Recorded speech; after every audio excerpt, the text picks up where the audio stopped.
Hello, welcome, welcome, welcome. Happy Friday. It's Friday. Happy Friday to everyone. Happy Friday to those in television land. Happy Friday to our silent viewers.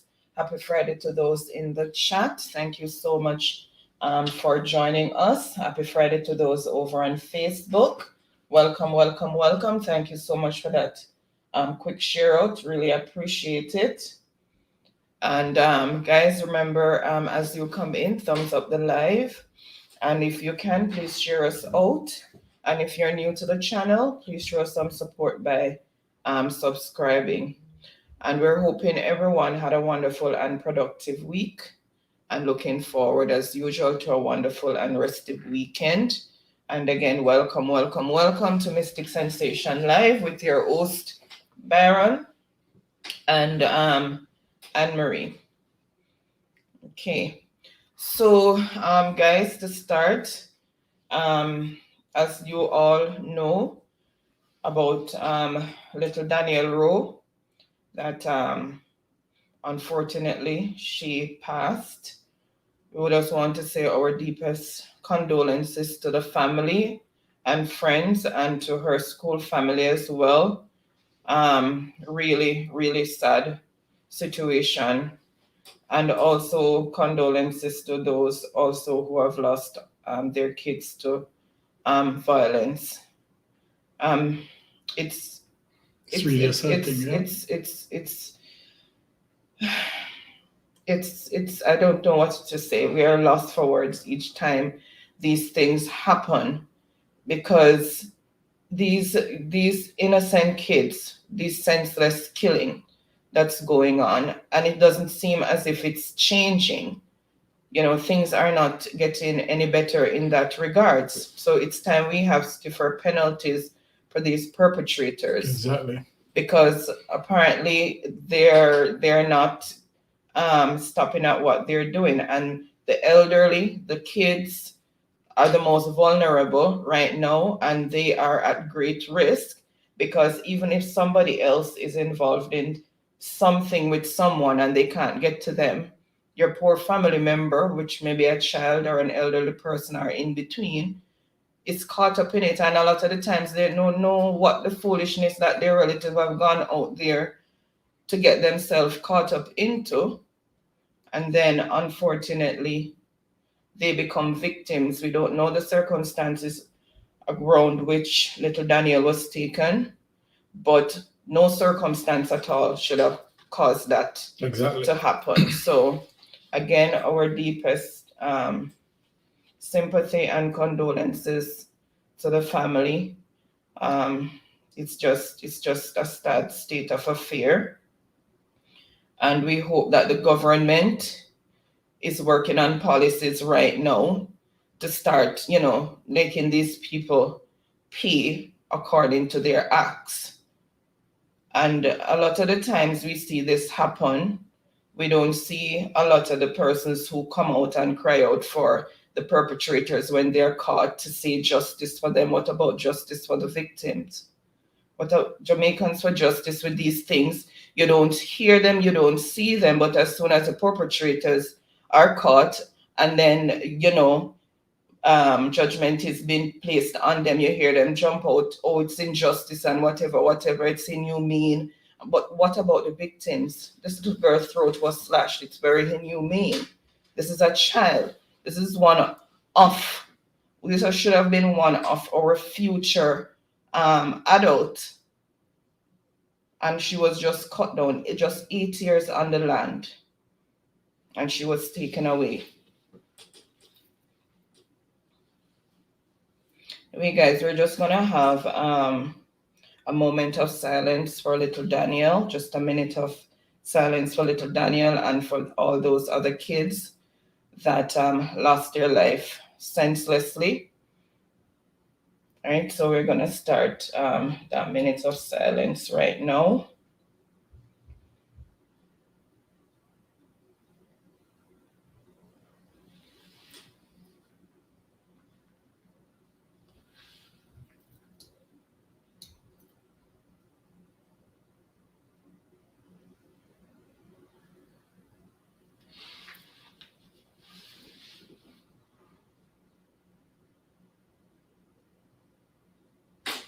Okay, I'm ready.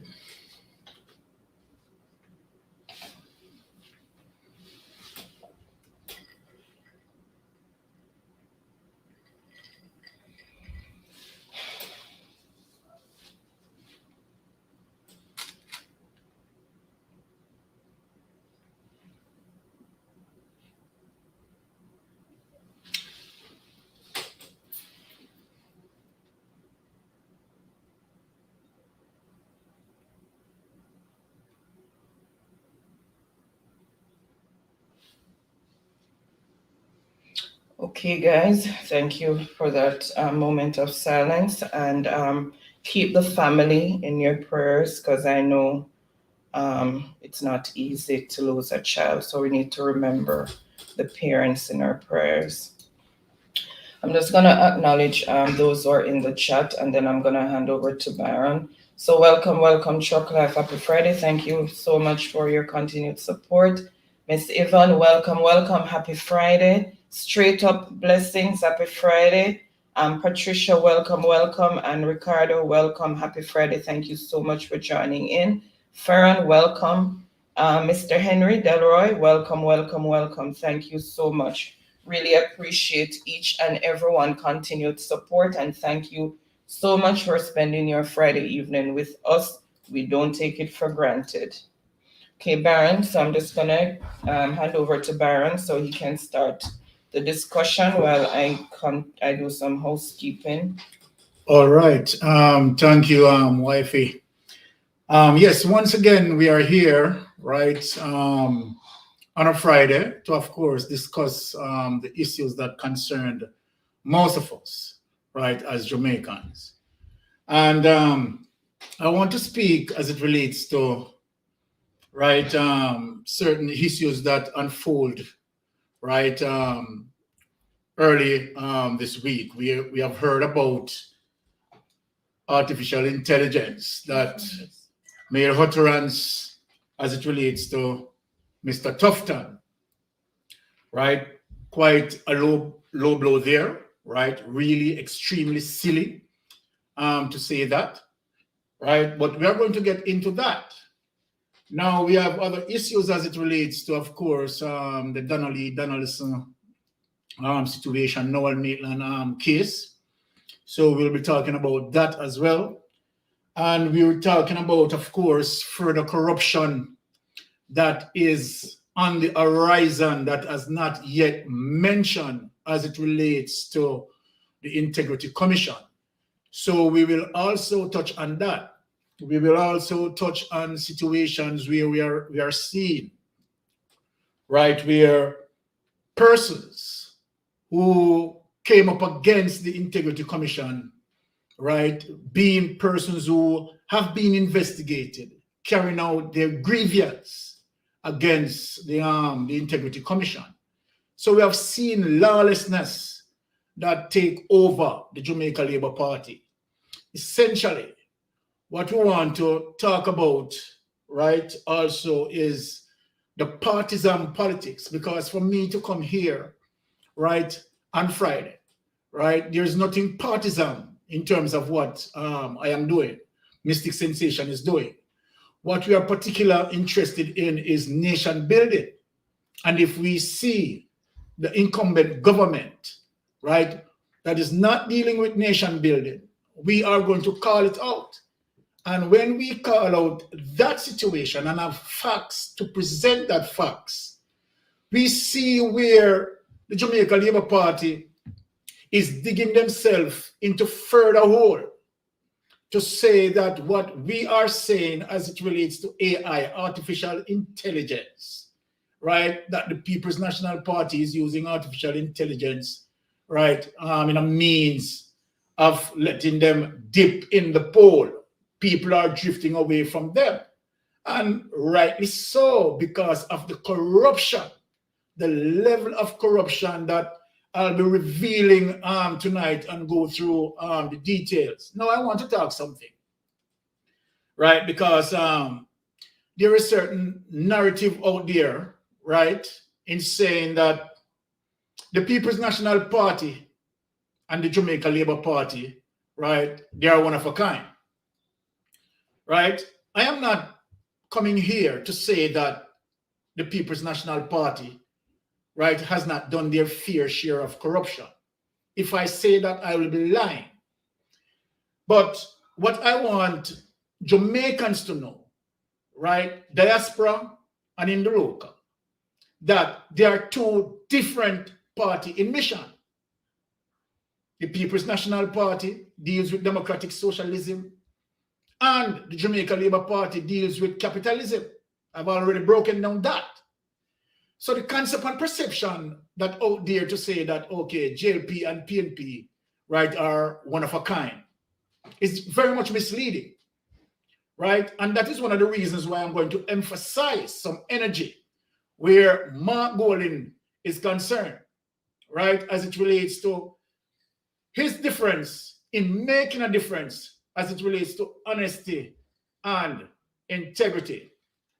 Now, we can all debate in terms of subjective opinion, but what I will be bringing forward is evidence.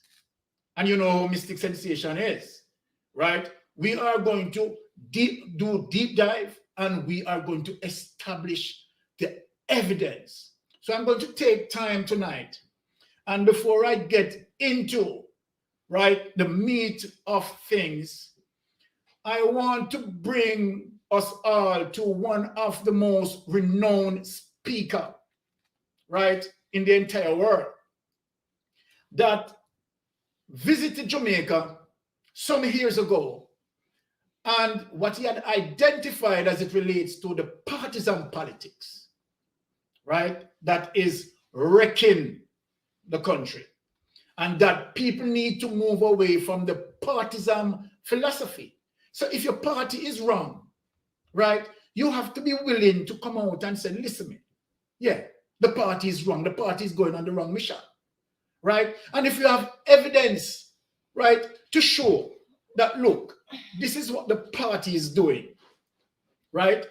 Don't double down in fooling the people or continue to fool the people talking about AI intelligence. So I'm going to bring certain things and show the people. And I want Mr. Tufton. I need Mr. Tufton in terms of what I'm going to say tonight.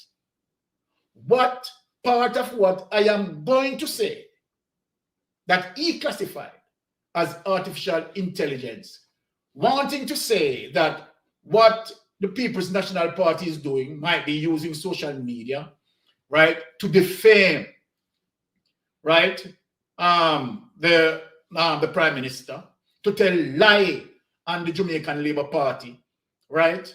So then we are going to prove, and we are going to hold Mr. Tufton to tell us which part of the information that we are gathering, generating, establishing, processing, and disseminating, which part of that information is artificial intelligence. So before I go into the meat of the matter, we are going to show one of the world-renowned speaker, right? He's no stranger, particularly to the United States, because he's from the United States of America. He's a man who doesn't hold back in speaking out, in defending, right, Black people, let me say that, right?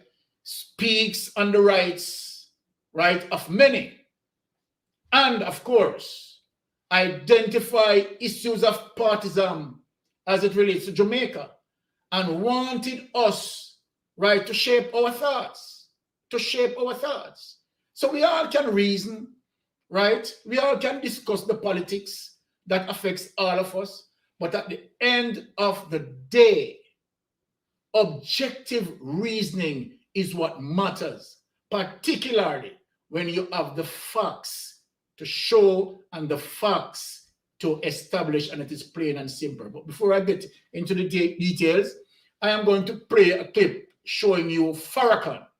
And Farrakhan is no stranger to no one, right? He's a global speaker, very powerful and articulate. So without any further ado, I want people to listen to what Farrakhan is saying speaking in tandem as it relates to the partisan politics that we are having, and blinded because we are dieted PNP or we are dieted JLP. Delroy Henry said mystic sensation, injustice anywhere is a threat to justice everywhere. So true, sir. There is a big difference between the two parties. MP have been sent to prison for wrongdoing under the leadership of the PNP. Hold it right there. Because right then and there, Mr. Delroy Henry is preempting me.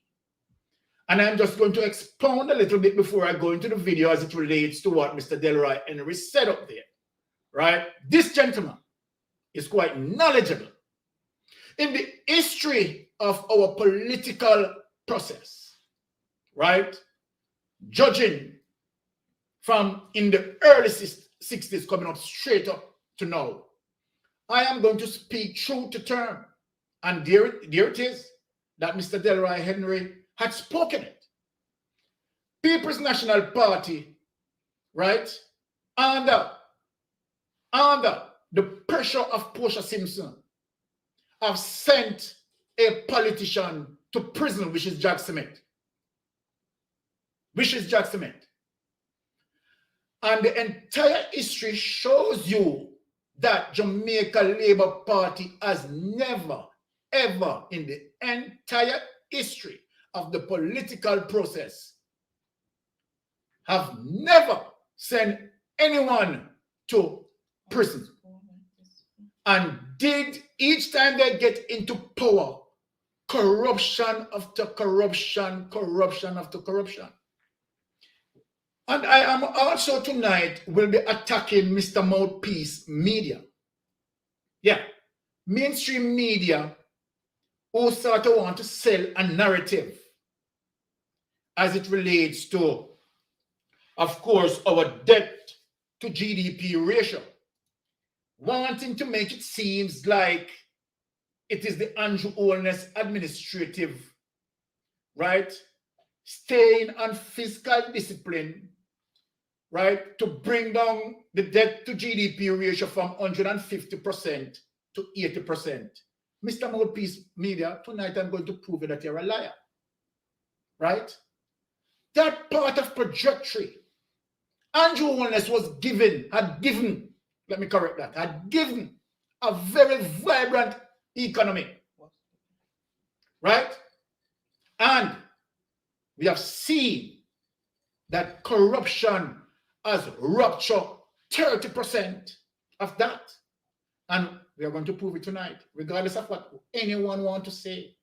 I am going to prove it when I come out here, right? I make sure I will do my research, properly researched, and come out, right, and disseminate the information and have facts to back that up. So without any further ado, I want you to listen to what Mr. Farrakhan is saying, speaking about the partisan politics. And then, of course, we are going to take it from there. Without hesitation, wifey, can you please highlight that? Okay, guys, so those who are just joining in, welcome. Happy Friday. Thank you so much for your support. Really glad to have you guys here.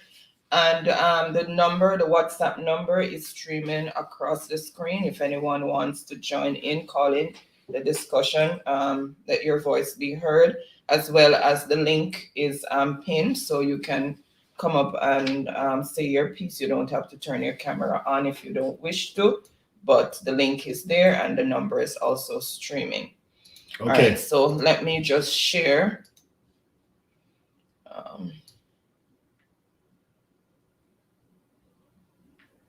On this one.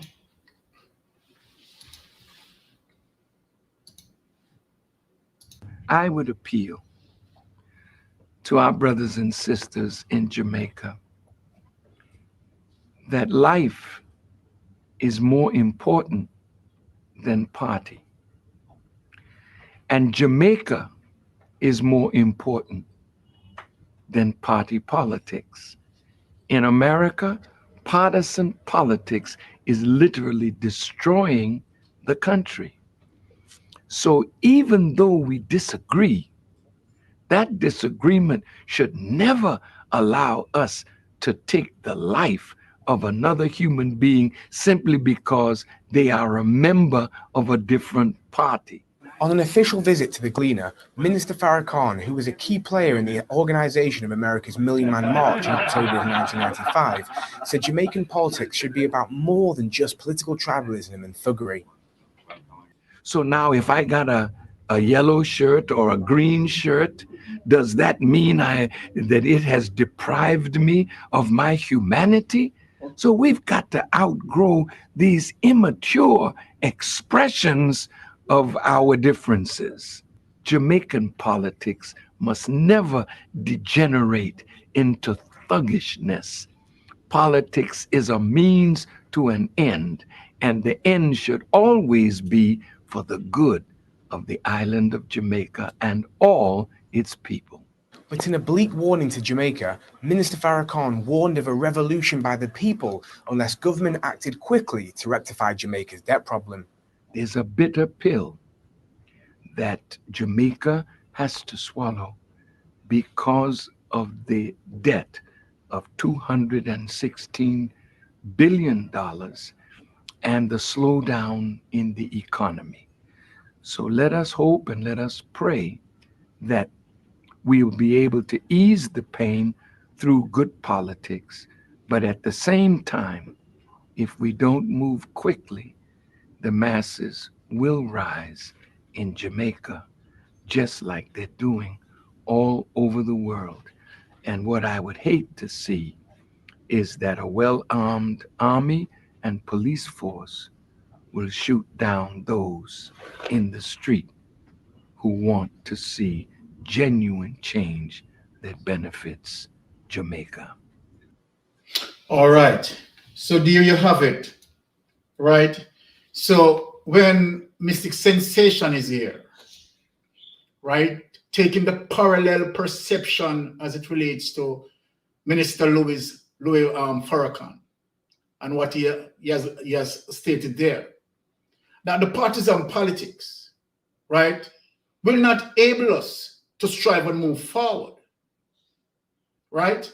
And so then, whether you want to be JLP or PNP, and you know very well, and this is what I'm saying, people, you know very well that, of course, your party in power, and let me speak this. Let me speak this.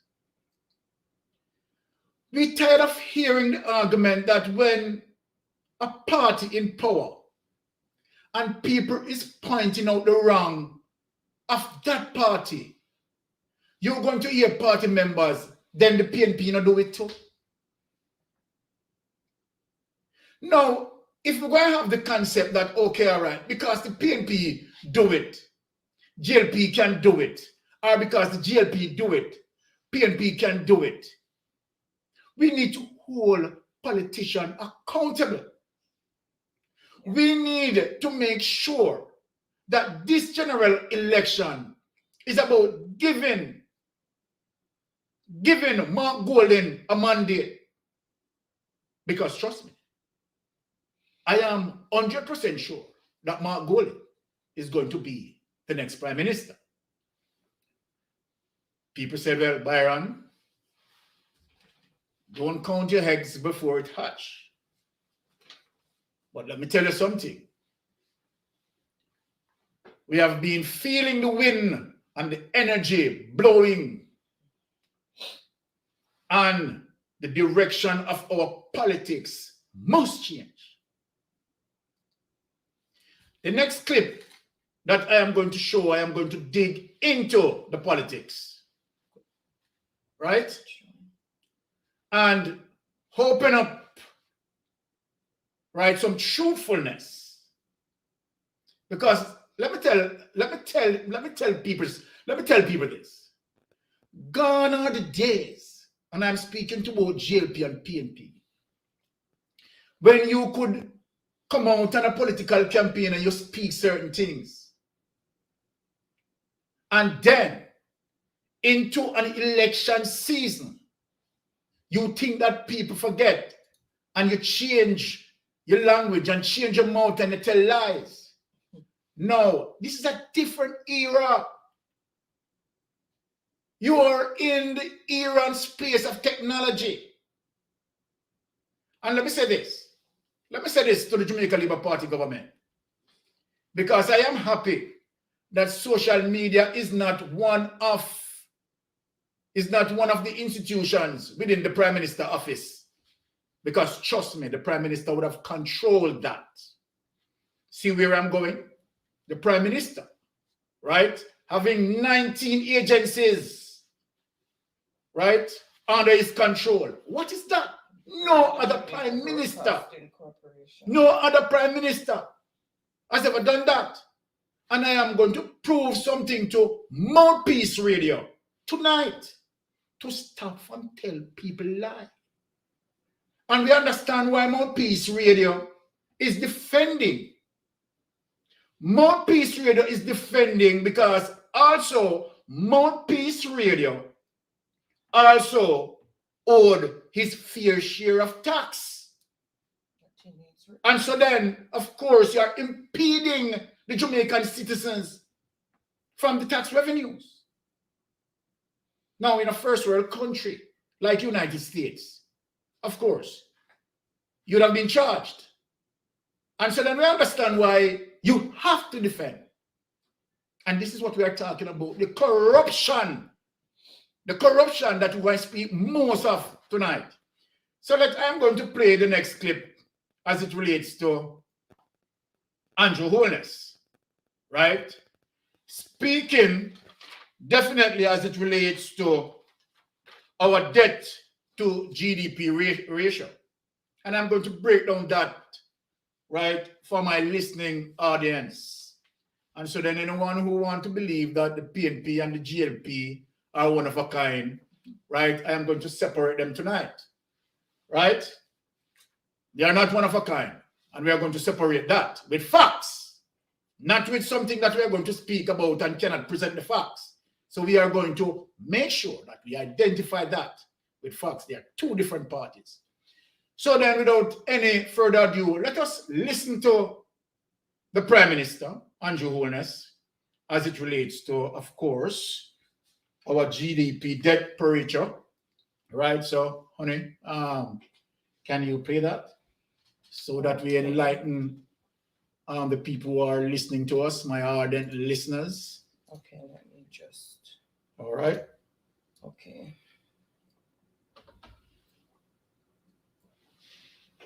So, yes, wife is just trying to find a clip There here. are quite a few videos to go through, guys. So just Okay. bear with me. I All right. found it. All right. So listen what the Prime Minister has to say. The story of Jamaica should be told. It is being told, but I think we should tell it more. A decade ago or so, our debt to GDP was almost close to 150%. We're sub 80.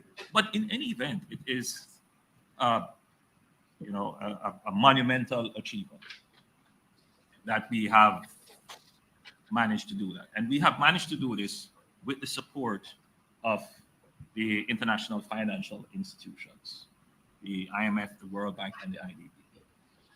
And you have been very good partners to us.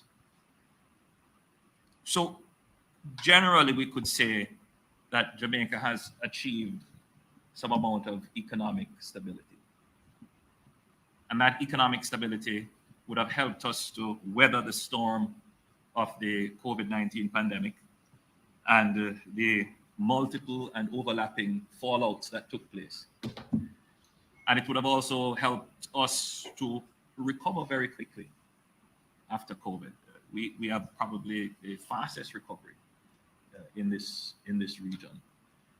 But there are still headwinds, there are still challenges, there are still overhangs that we have to contemplate. So we will be looking to work with our international financial partners to see how we can navigate these multiple overhanging crises, how we can take advantage of opportunities that will present themselves, and how we can continue to deepen the reforms that we have undertaken We have taken deep reforms of our economic and financial systems. We have to now contemplate even deeper reform of our institutions and public administration. And the World Bank and the IDB have been supporting us. Okay. Oops. Sorry. Okay. All right. I'm going to speak because I think we have heard, in essence, what the Prime Minister had communicated. And he spoke a decade ago that our debt to GDP ratio was 150%. What he said there is true, right? And he's saying that, okay, as a result of maintaining fiscal discipline, right, simply means reduced our borrowing and try to increase our productivity. Because what people need to understand, that one of the reasons as it relates to inflation is when we go to these lending institutions and we borrow their money, right? Remember, we borrow it at a particular interest rate, and then automatically that is going to trigger some inflation. So when some people talking about inflation, they need to speak the truth about inflation, right? And that some of the money that being borrowed, right? I agreed in essence that, of course, we borrow those money on a particular interest rate to develop our infrastructures. Like what we did with China, right? To develop our highway. Because no other lending institution wanted to take on that task. And we borrowed the money from China at a comfortable interest rate. So when you have persons who are pursuing, right, the politics, they must speak the truth about the inflation. That is one of the reasons why we have inflation. The other reasons also is when corruption impacts the trajectory that we supposed to maintain that discipline. And this is where I am going to speak in relation to the Jamaica Labour Party. So to bring down the debt to GDP ratio from 150% to 80%, on an economic standpoint, we are looking good. We are looking good because we are bringing down our debt. Now, Mr. Andrew Holness, don't act as if it is your administration. Done that. Mr. Mouthpiece Radio, stop, tell the people them, say Andrew Holness administration, done that. The party for years coming up have been taking loans and have been maintaining strong physical discipline, particularly where the People's National Party is concerned. And that is the truth. And I'm going to prove it. So then, if you are saying, Mr. Mouthpiece Radio, and speak the truth as the truth is, that for one, both parties, right, are put in policies and make reforms that help the process to reduce that debt burden from 150% to 80%. More so, right? That was done under the People's National Party. And when Andrew Holness, remember that Andrew Holness went into power 2016. Mystic Sensation, I recall when Raymond Price supporters drove to Jamaica House because of their frustration, and leaders at the time refused to address their concern. And I hit out against the PNP hard. Yes, ma'am, Mr. Delra. So let us speak the truth here. Let us speak the truth. And I'm going to bring up a document to prove what I am saying as it relates to PSOJ backing my argument and supporting my argument. Right? And we have now reduced the debt from 150% to 80%. But we could have done much better. The truth be told, and this is where I am going to put the Jamaica Labour Party at task. We should have done much better. Right? 30% of that 80% debt, as it relates to our debt to GDP ratio, 30% of that is a result of corruption. Yes, people, 30% of that is a result of corruption. So when you hear Mystic Sensation that it out on the Andrew Holness government as it relates to corruption and corrupted practices that rip into our treasury, it is important when we are calling it out. This has nothing to do with any partisan politics. Let me speak the truth here. In all of our political history, the amount of corruption that done under Andrew Holness-led government, trust me, it's more than sand and seashore. No other government, the level of corruption was ever done. Yeah, we can talk about the FinSac. We can talk about the furniture scandal. We can talk about what we can talk about. And I am not here defending the People's National Party, that they have not participated in corruption. Yes, People's National Party have participated in corruption. But that's the point. Because at the end of the day, mankind are going to be dishonest. But when they are being dishonest, they must be held accountable. And that is our situation. And what we are seeing is that Andrew Holness bring the corruption to a level. Now, I am going to show you something later that Andrew Holness already prepared from day one, right, to deal with peer corruption. And so then you can see how he put people in places to protect him. Now, look at the Integrity Commission. I want to show something, people, right? I don't want to divert from my point, but I want to show you something. The Integrity Commission, right, that a bipartisan vote, right, put in the Integrity Commission Act.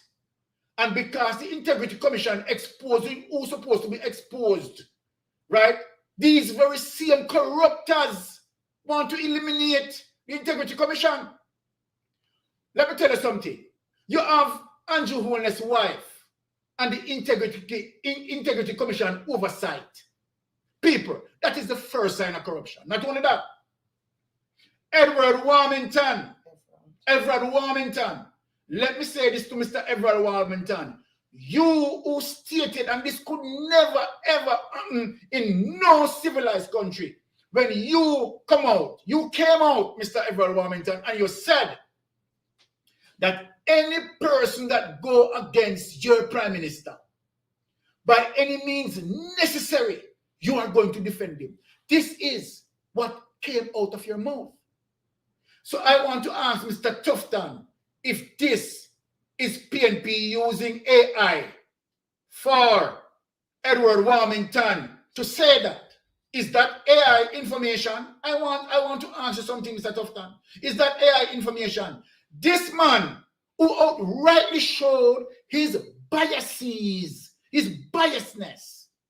Remember, he's on the oversight committee as well. Who is now on the oversight committee, the integrity oversight committee.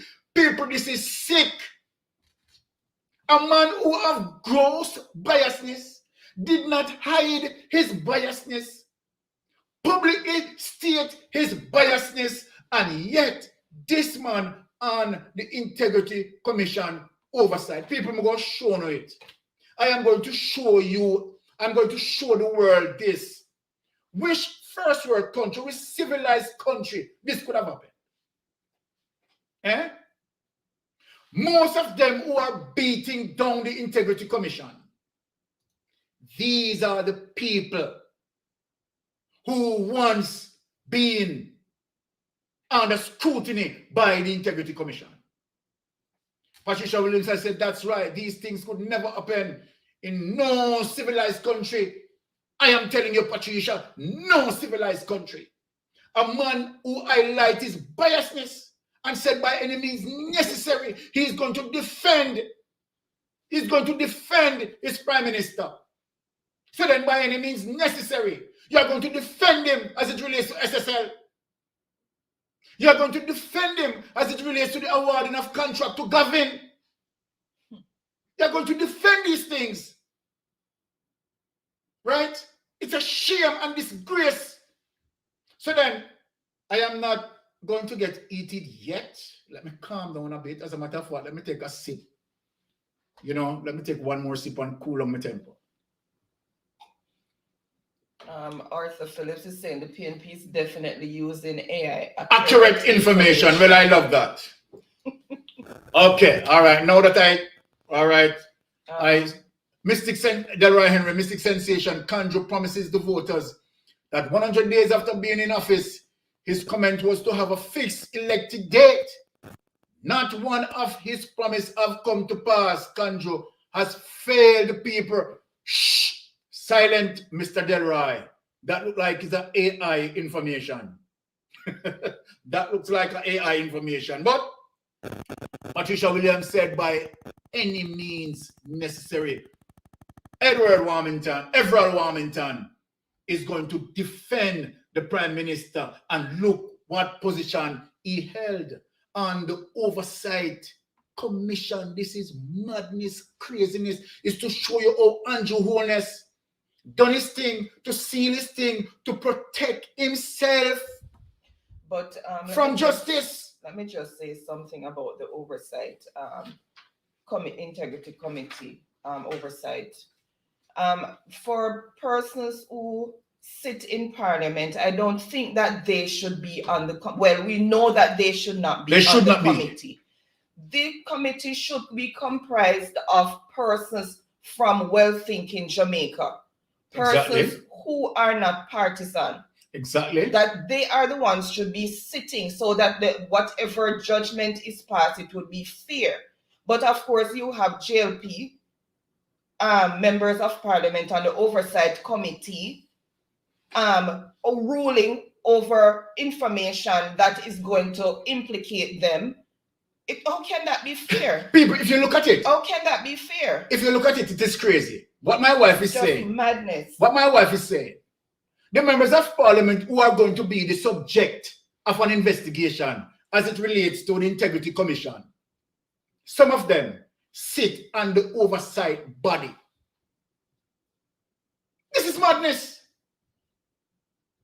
This is madness. So then, we are going to tell Margolin to change all of that. We want all of that to change. We don't want no PNP sitting on the We board. want all of that to change. Right? You can't have party members who they are going to be, members of Parliament who are going to be the subject of an investigation.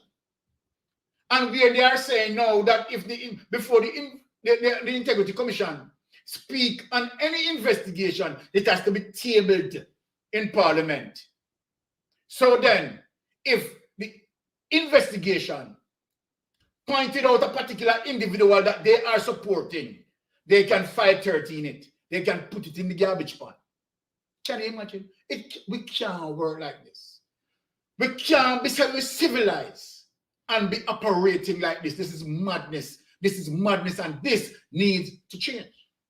Right? See Wilmington there? And see the Jamaica Labour Party, because they have the majority members in Parliament. You understand? Who's going to stop them now from taking from weakening the Integrity Commission? You understand? Because that is what every Wilmington want to do. You understand? Use his grudge because he was once investigated. You can't have that. You can't have that. That is just not civilized. And we cannot be acting primitive in 2023. This is madness. Patricia Williams, yes, I agree. Utter madness. Truth be told, this is the first I ever hear anything like this. This is crazy, Patricia. So then, I'm not going to lose my point here. I want to show people as it relates to what I am saying, as it relates to the debt to GDP ratio, right? From 150% to 80%, and 30% of that right now, you understand, factors with corruption. So I'm going to show you the document that support me. PSOJ of Jamaica support what I'm saying. So without any further ado, I am going to show Jamaica, because I like bring forward my evidence to show people that, okay, this is not AI. This is not artificial intelligence. It is coming from the mainstream media. And we like to give mainstream media, you understand, it's kudos, right, to put out this. Okay, again, welcome to those who are recently joining. Happy Friday. So let me just bring up that information.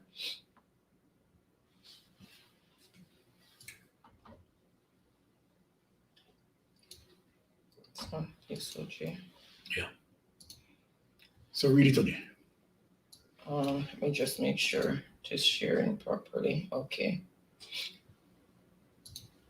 Okay, so my wife will read that document for you guys, and kudos goes to the Gleaner, right? So let's see, we show the source where it is coming from. This is not AI information. The source is there. And it's Friday, June 13, 2023. Okay. So the title is PSOJ, Corruption Continues to Hinder Economic Progress. Keith Duncan, President of Private Sector Organization of Jamaica. So that's him there. The Private Sector Organization of Jamaica, President Keith Duncan, has said that corruption and other crimes continue to be an Achilles heel for the country, preventing it from realizing its true potential despite achieving macroeconomic stability. Crime and corruption, by some estimates, cost our economy about $100 to $200 billion per year. We're not saying that we can eliminate it, but we can move it in the right direction, Duncan said on Thursday during the Public Bodies Corporate Governance Award at the Jamaica Pegasus Hotel in New Kingston.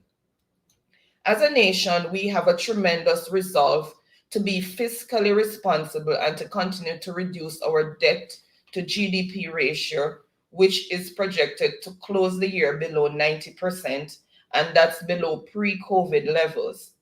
Jamaica has achieved macroeconomic stability by collaboration, by working together, social partnership. We have achieved macroeconomic stability under the leadership of both political administrations, and the commitment and the drive has continued for us to achieve this stability, he added.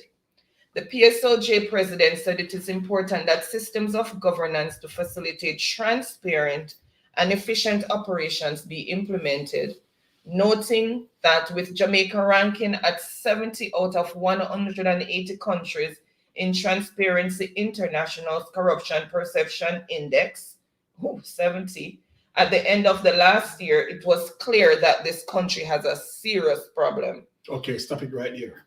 So, one second.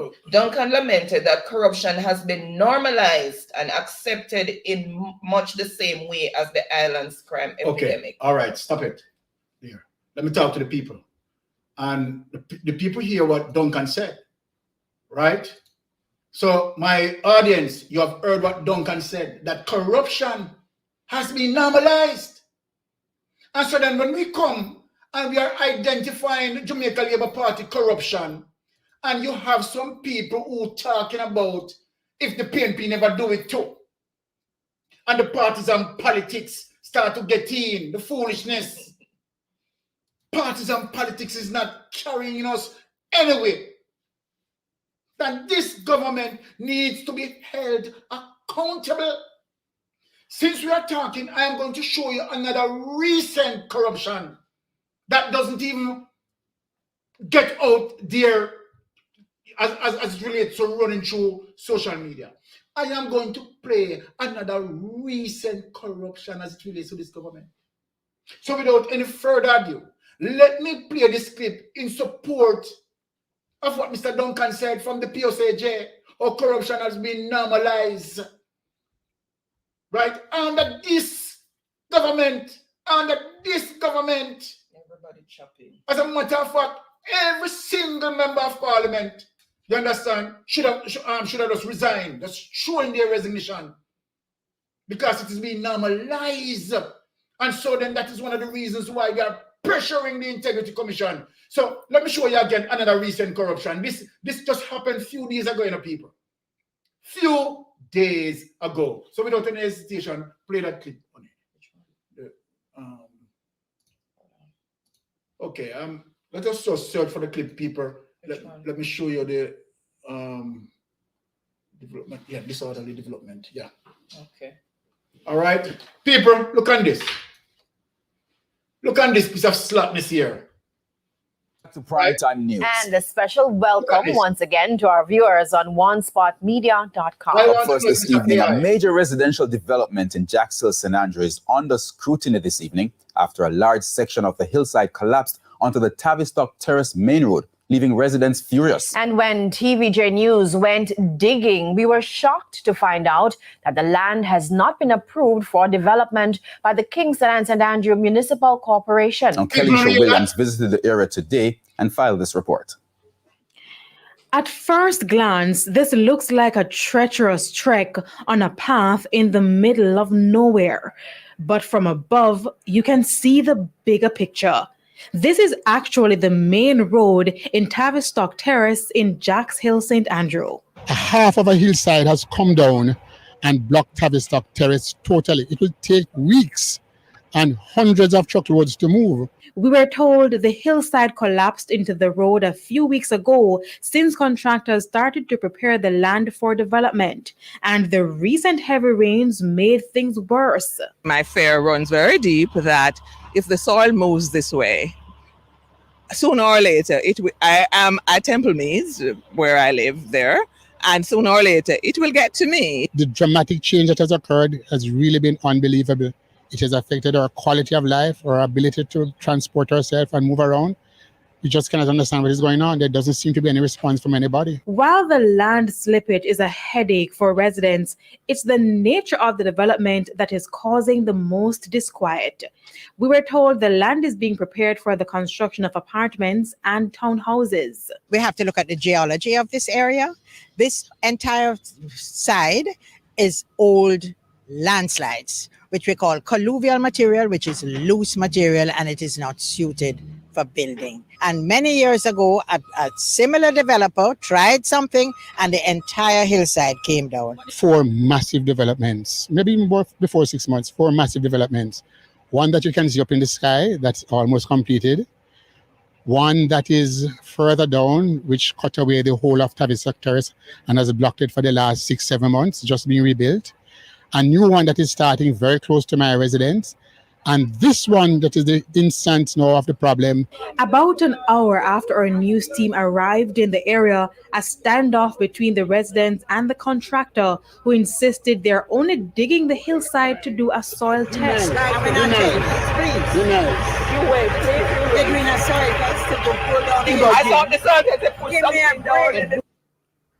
Soon after, a team from the municipal corporation arrived in the area, much to the surprise of residents who said they have written several letters to the corporation.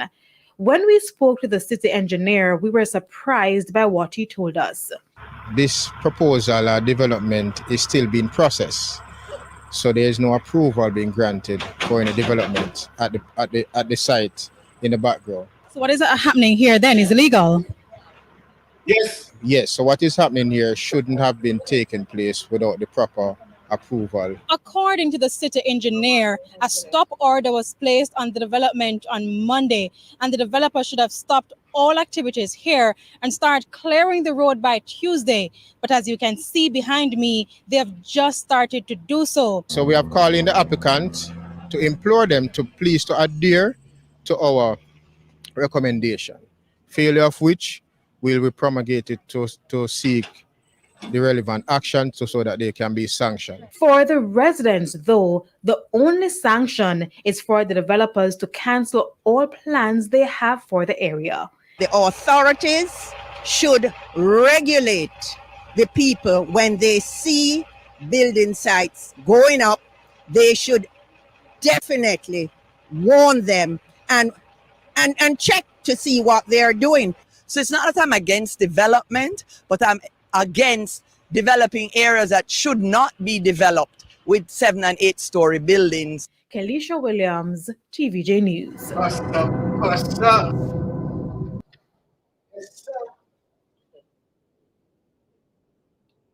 Yes. This is what we call real pasa.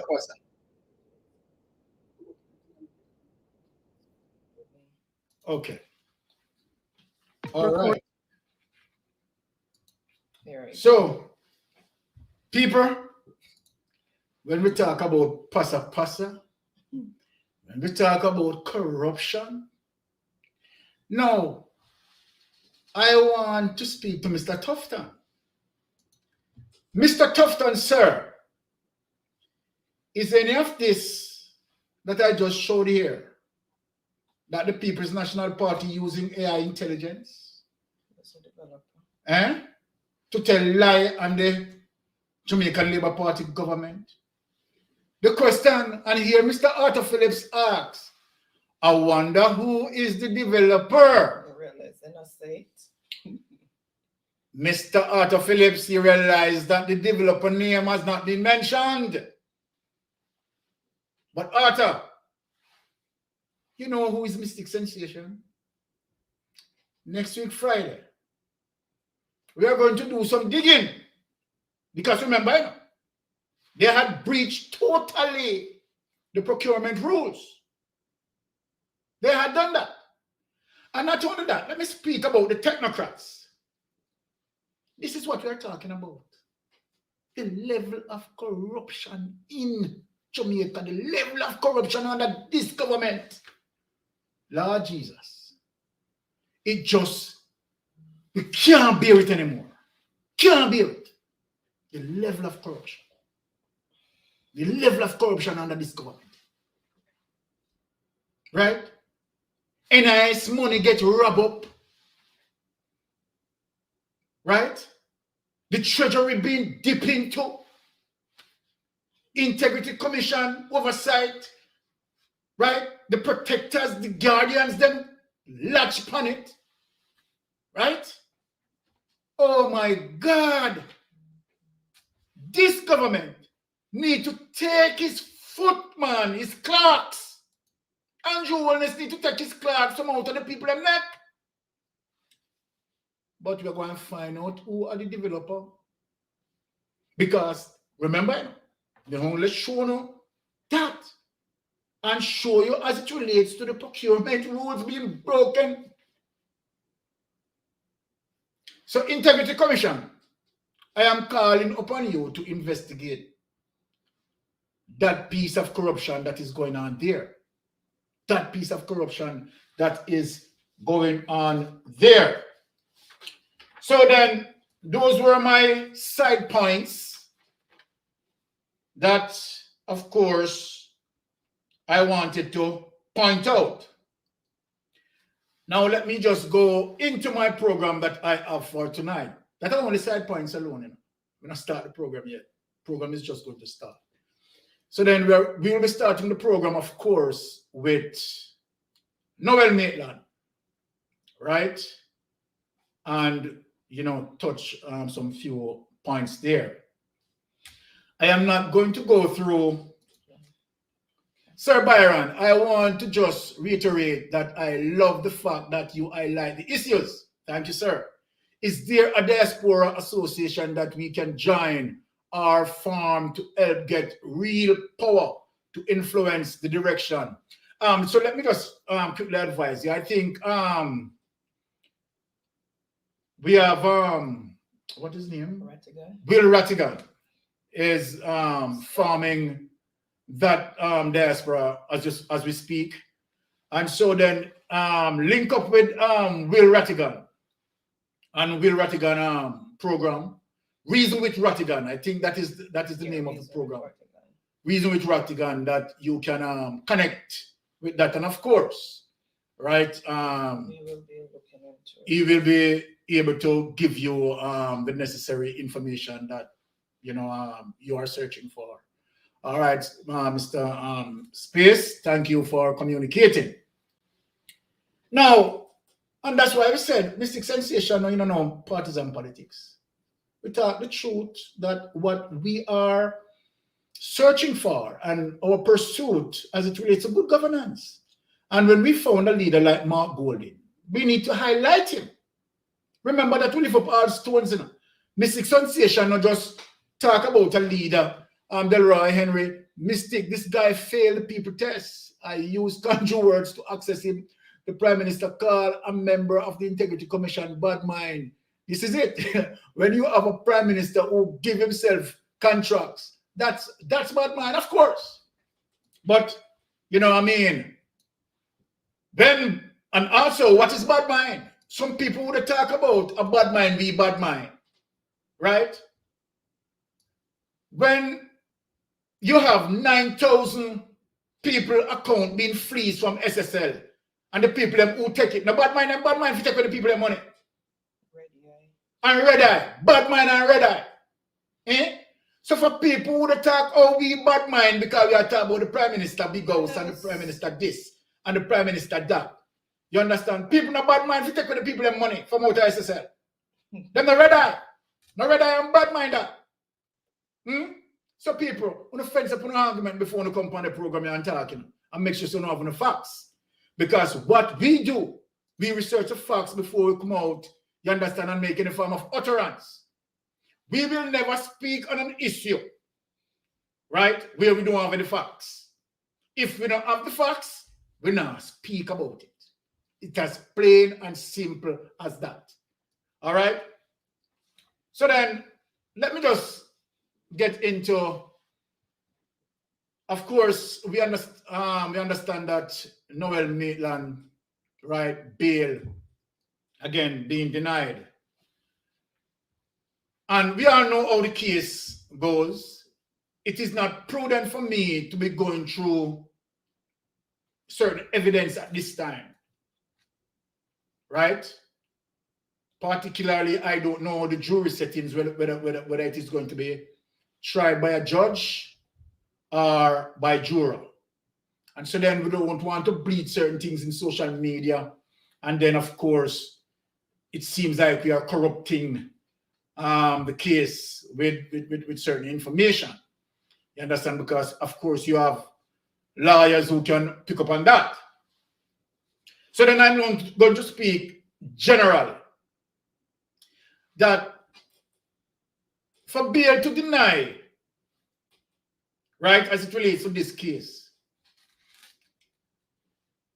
as it relates to people who might be getting irated, right, it is somewhat normal as it relates to this time period within the case. So I just want to tell people that some case, as it relates to the entire, process, can take up to a year. Honestly, right? Now, I want to speak clearly on something. As it relates to bail denied, simply telling me, right, as a person with experience, knowing that I think Noel Maitland had failed roughly about 3 or 4 bail applications. Don't quote me on the numbers. And they're all denied. And so then that is telling me that so far, the prosecution case is very strong. Very strong. Some people hear the term circumstantial evidence. And because some people are not really knowledgeable of certain evidence type, they think that circumstantial evidence is weak. Circumstantial evidence, as it relates to blood type evidence, it has to dealing with dotting all the I's, crossing all the T's. For example, when we talk about blood type evidence, how carefully the blood was collected, how carefully it was stored, and how carefully it will be presented. Right? Now, for many cases that fail within the court system,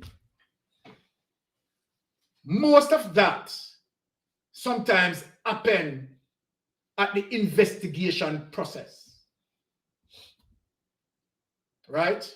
And this is where it is critically important for the investigation process to be done correctly. Now, are there gaps in Daniel case? Let me say this.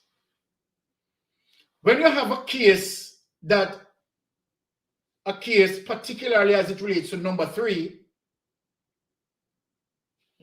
the earlier the investigators go in, everybody but mind the PNP when they tell the truth. Exactly, Ken Roy. The Prime Minister. Okay, the Prime Minister when they tell the truth. That's right, Ken Roy. The earlier the investigators get on that crime scene, it is better as it relates to the collection of evidence. So we all presume what happened as it relates to the Daniel's case. As I said, the earlier the investigator get into the scene of the crime, right, and do what they have to do in terms of collecting what needs to be collected as it relates to evidence, photograph what needs to be photographed, and so forth, and do their work, you understand, in a very strategic way, in a very, orderly way, well organizing those evidence. That is critically important, particularly when you have a KC lawyer who will be defending this case, right? Because he's going to scrutinize, number 1, the collection process. That KC lawyer is also going to scrutinize the storing process. Yeah, he's going to scrutinize those things. And so then, for me, I am going to show you a document as it relates to, persons talking about, and I mean, these persons are lawyers, talking about, the bail process. So then, let me just go to the document and let us read, and then we have further dialogue, because I want the people to understand where I'm coming from. And it is important for me not to go back through the case, right? Because the case is now in the court. If you notice, when I was going through certain things, right, dealing with the evidence, right, Maitland, right, was not being arrested. And in the earlier part, after he arrested, I spoke on some issues, right? But now that it is in the court, right, I am not going to say much on that for obvious reasons. For obvious reasons. because we don't want to jeopardize anything. We would like that the persons who are guilty of this crime found guilty. And so then we are not going to take the chance, right, in saying too much on this particular case. But just to reassure the family that, okay, all right, just, give the system, a little bit more time, right? Because the bail denial is telling me that, no, man, the case is very strong against Noel Maitland.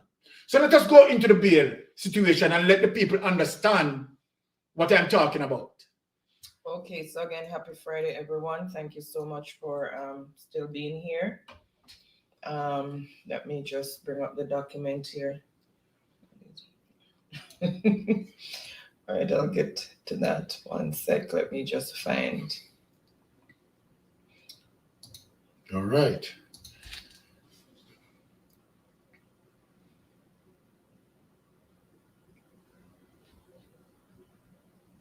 Let me just make sure it's sharing. Okay. So my co-pilot is handling the mission quite well. Okay. I love that. So this is a document that says 6 reasons why bail can be denied. So first it says a bail bond can help you stay out of custody when the police arrest you. Judges only offer bail to people who promise to show up for future court hearings and don't have a long list of past crime recordings. You shouldn't always assume you will get bail every time you appear in custody for criminal cases. Here are 6 reasons why in some cases the judge may deny bail applications. 1, when the applicant has repeat offenses. Usually a judge reviews the criminal records of all bail applicants. If your records show that you have many past bail applications for the same crime, the judge may decide to deny you bail application. 1 or more arrests for the same crime could imply that you haven't learned from your mistakes. However, the bail judgment on repeat offenses can depend on the type of crime you have committed. For instance, it can be hard for you to get bail approval for murder crimes as compared to petty offenses such as disorderly conduct when drunk.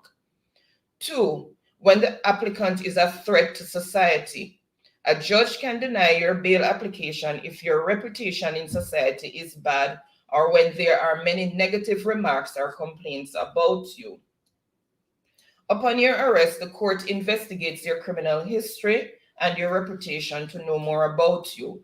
If your previous cases show that you have caused physical or mental harm to other people, you may fail to get a bail bond. Any threat statements you could have made to someone in the past can also contribute to your bail bond disapproval. 3, when the applicant is a dangerous criminal.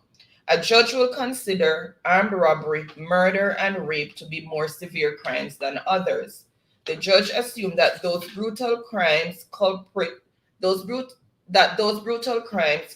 are too dangerous to go back to society before the determination of their cases. The bail bond rejection rates for those serious crimes can be high compared to other petty offenses.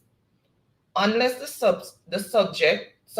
suspect has severe health issues that prevent them from staying in custody, the judge may offer bail for such brutal crimes. 4, when the applicant is a flight risk. Some people can flee out of the country once the judge grants them bail. Judges consider such crime suspects to be high flight risk. When one flies out of their country, confusion and uncertainty come in because the chances are high that the suspect may never attend the court hearing as agreed. Every crime suspect can be a flight risk, but mostly non-US citizens have the highest risk. Before granting the bail, the judge must do background research to confirm that your home is easy to track and that you are likely not to travel out of the country. 5, when the applicant does not adhere to court dates, and that speaks for itself. And 6, when the applicant is disrespectful in the court, and such as shouting, yelling in the court and stuff can cause a bail application to be denied.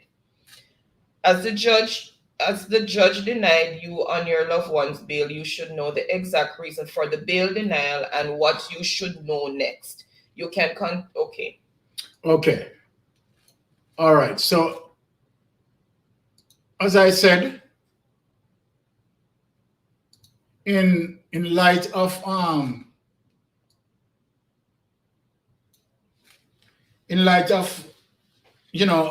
Mystic Sensation, right, doesn't want to dive deep, right, because the truth be told, I am not privy to the evidences that the court, the investigators have, or what the prosecution has in having their position. So then I am not going to be speaking on issues in terms of not having the evidence, right, to speak on those issues. And particularly, again, I am also not a lawyer, right? So that is something that a lawyer is supposed to be doing. I'm just giving my subjective opinion. I'm not a lawyer. My faculty is in criminal justice. I'm not a lawyer. So then that is that as it relates to what seems to be appearing that, you know, what is against Noel Maitland is a very serious case, right? And upon roughly about 3 to 4 occasions, bail being denied, simply means that the judge is taking it serious, and what being presented, right, in court seems to, you know, they are looking at it in a very serious way. So that is all that I will be saying there. So, you know, it's a wait and see. It's a wait and see, and I hope that Fitz Bailey, right, has done the right thing.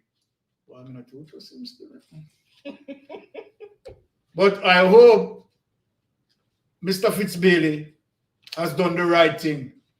That's all I am saying as it relates to ensuring that all the I's being dotted, all the T's being crossed, right? And Grace Lewis said a lot of evidence tampering the first, in my belief. I want to say yes, because I also have that awareness as well. And so then this is what we are saying, that the collection of the evidence is important, right? It is very important, right? And as I said, providing that the investigation done correctly, because most of the times what happened to cases, right, that the prosecution lose most of those cases depending on how very well the investigation was done. In many of these cases, why we have a low prosecutorial rate, is to the fact that most of the times the investigators mess up. Either they mess up because they are not that advanced or skillful, or they mess up because they're corrupt. Messed up because they're corrupt. You know, their friends involved, and they mess up the crime scene, try to, right, eliminate certain evidence, destroy certain evidence per se, right, and do all sorts of things, right, to the crime scene, and makes matters so worse and so difficult for the processes, right? And so then, if the investigation does not done properly in terms of dotting all the I's, crossing all the T's, particularly when you are dealing with circumstantial evidence, in this case particularly, right, you know that there is no body that, you know, is there to present. So then this is one of the reasons why now the investigation has to be done in a very meticulous way. Meticulous way. Well organized, well presented, well stored.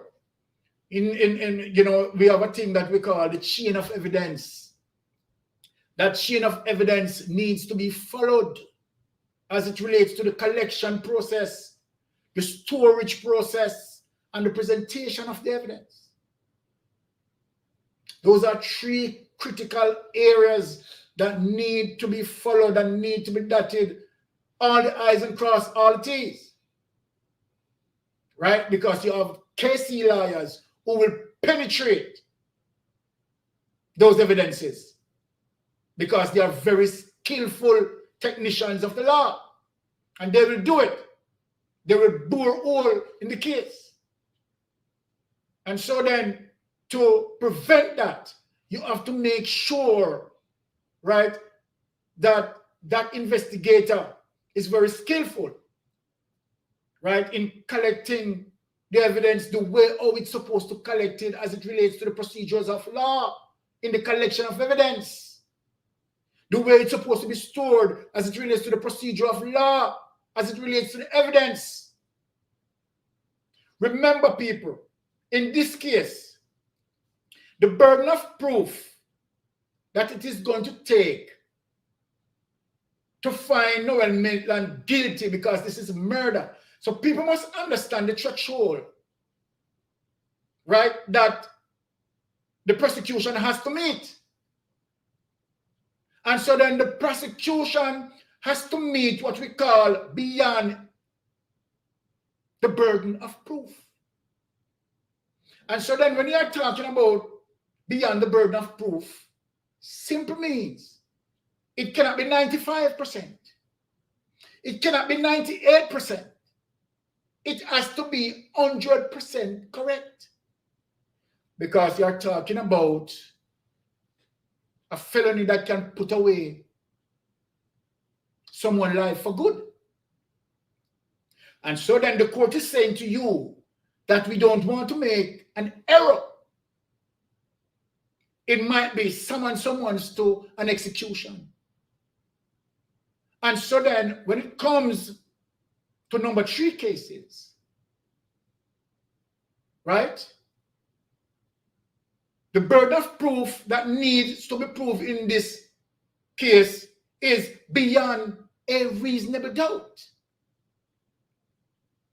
The burden of proof that it is going to take to convict Noel Maitland, let me say this, it is beyond a reasonable doubt.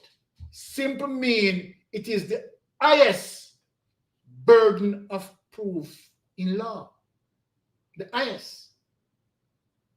Beyond a reasonable doubt.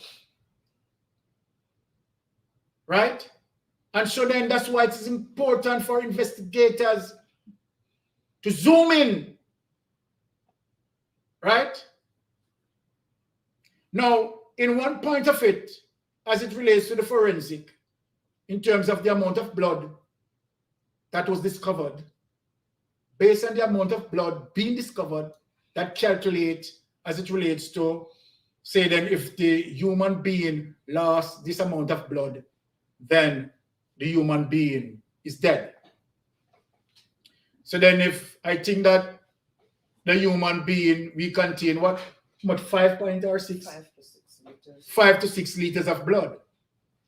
So then if you said, for argument's sake, you leak 3 liters of the blood, biologically speaking, then you're dead.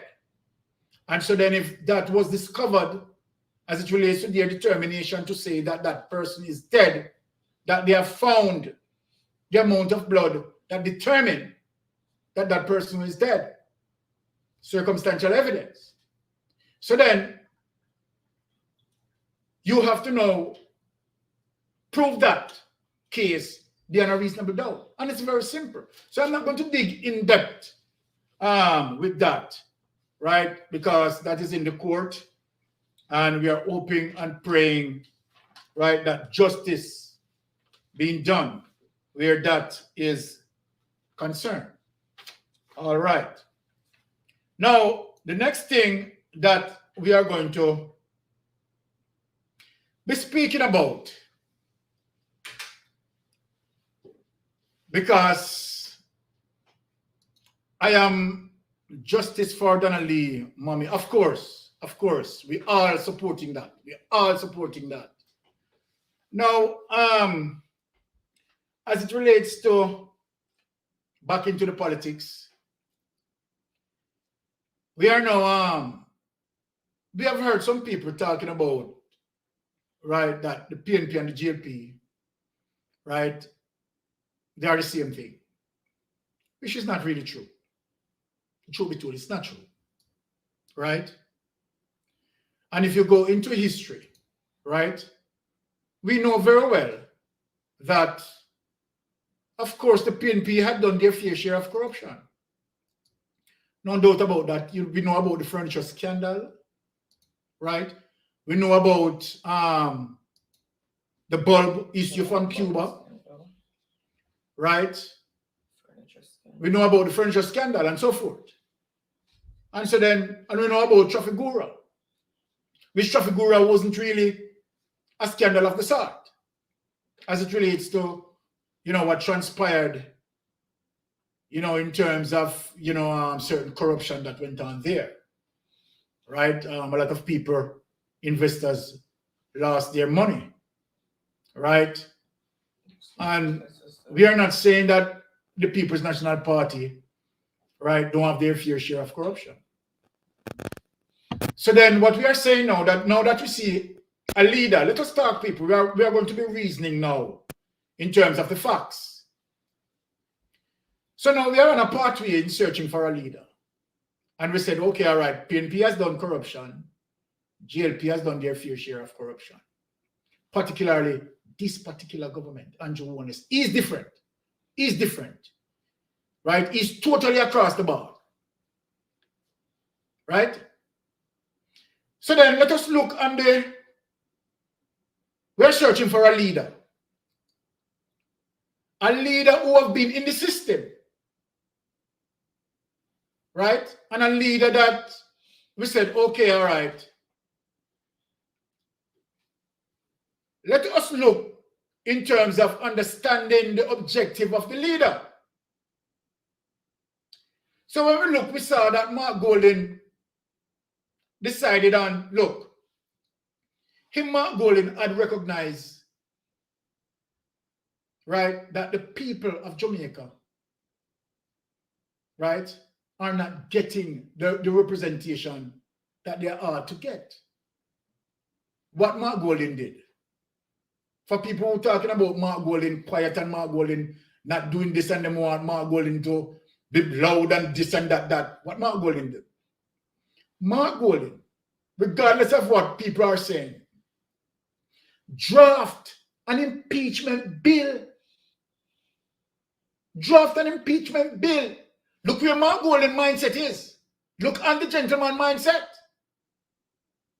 A man who identified, right, that corruption is active. A man who identified that no, the people need to be better served. He drafted an impeachment bill. That is evident to prove. People can Google it and search it. He drafted that. But what the JLP government do, because they are corrupted, they turn their back on it. Turn their back on it. Because they don't want that. They don't want to be impeached. So look how corrupt this government is, now. They turn their back on it. Now, let us move further. As it relates to the Integrity Commission, that they want to mash down the Integrity Commission now, just to hide their corruption and just to cover up SSL. People of Jamaica need to understand how deep SSL is. People need to understand that, you know, because if you understand how deep SSL is, then you're going to understand the seriousness of the situation. NHT, a portion of NHT money has been placed in SSL. Who authorized that? People, let us think. contributors who have been contributing to SSL for 10, 15, 20, God, he knows how long in NHT, to have upward movements, upward mobility, have a land, have a house. And where the Prime Minister himself is saying that NHT must be operated as a profit organization to maintain its fiscal discipline. Remember, I showed the NHT mandate that they were there for the needy and to help the needy who are contributing. So then Jamaicans just sit like that and don't realize that the question that needs to ask, how the NHT money, our portion, let me ask the question, our portion of taxpayers' hard working money end up in SSL? Me no see no mainstream media they ask the question there. Me no see TVG they ask that. Me no see CVM ask that. Me no see Mountpeace they ask that. JIS now ask that. Right? PBCJ now ask that. No mainstream media not asking the question, how the contributors' money end up in SSL. No mainstream media not asking that. But Tufton coming out to say, don't believe them. Don't believe them because they are using AI to mislead you. Can you imagine, people? When I look at what Tufton said, it goes to show you that Tufton believe that the majority of Jamaicans don't have no sense. Now put it in the common way. They believe, Tufton believe that he can tell the people anything because the people are so gullible. And so then the AI intelligence that he's talking about is we are using information and technology to misrepresent the facts. That is what Tufton talking about. Right? And as it relates to identity, that we can use technology to take off the head from someone's body and put it on another body and to accuse them wrongfully. Have we ever done that? Because most of our source is mainstream media. So then by Tufton is saying that, and you people who've been with Mystic Sensation, been over Reggae Dub Scene, been over Jamaica Carlos, been over Andre Stevens, been over Talk Your Mind, most of the things that we post are from mainstream media. So then, if social media is using artificial intelligence, the source comes from mainstream media. So then let me ask Mr. Tufton a question because I deal with him and beat him. Now, let me ask them a question. Which part of this is artificial intelligence? We are coming up with the corruption and the people have seen it. In 2006 to 2009, when Andrew Holness in the Ministry of Education, and he illegally awarded contract, over $28 million contract to Gavin, and which him and his wife are directors for these companies. So then indirectly, he awarded himself contract, $28 million worth of contract, not going through the appropriate procurement rules. People who tell me hear me say this and then I want to hear me say it, you understand, me not have a problem because me not upset. we don't get no justice.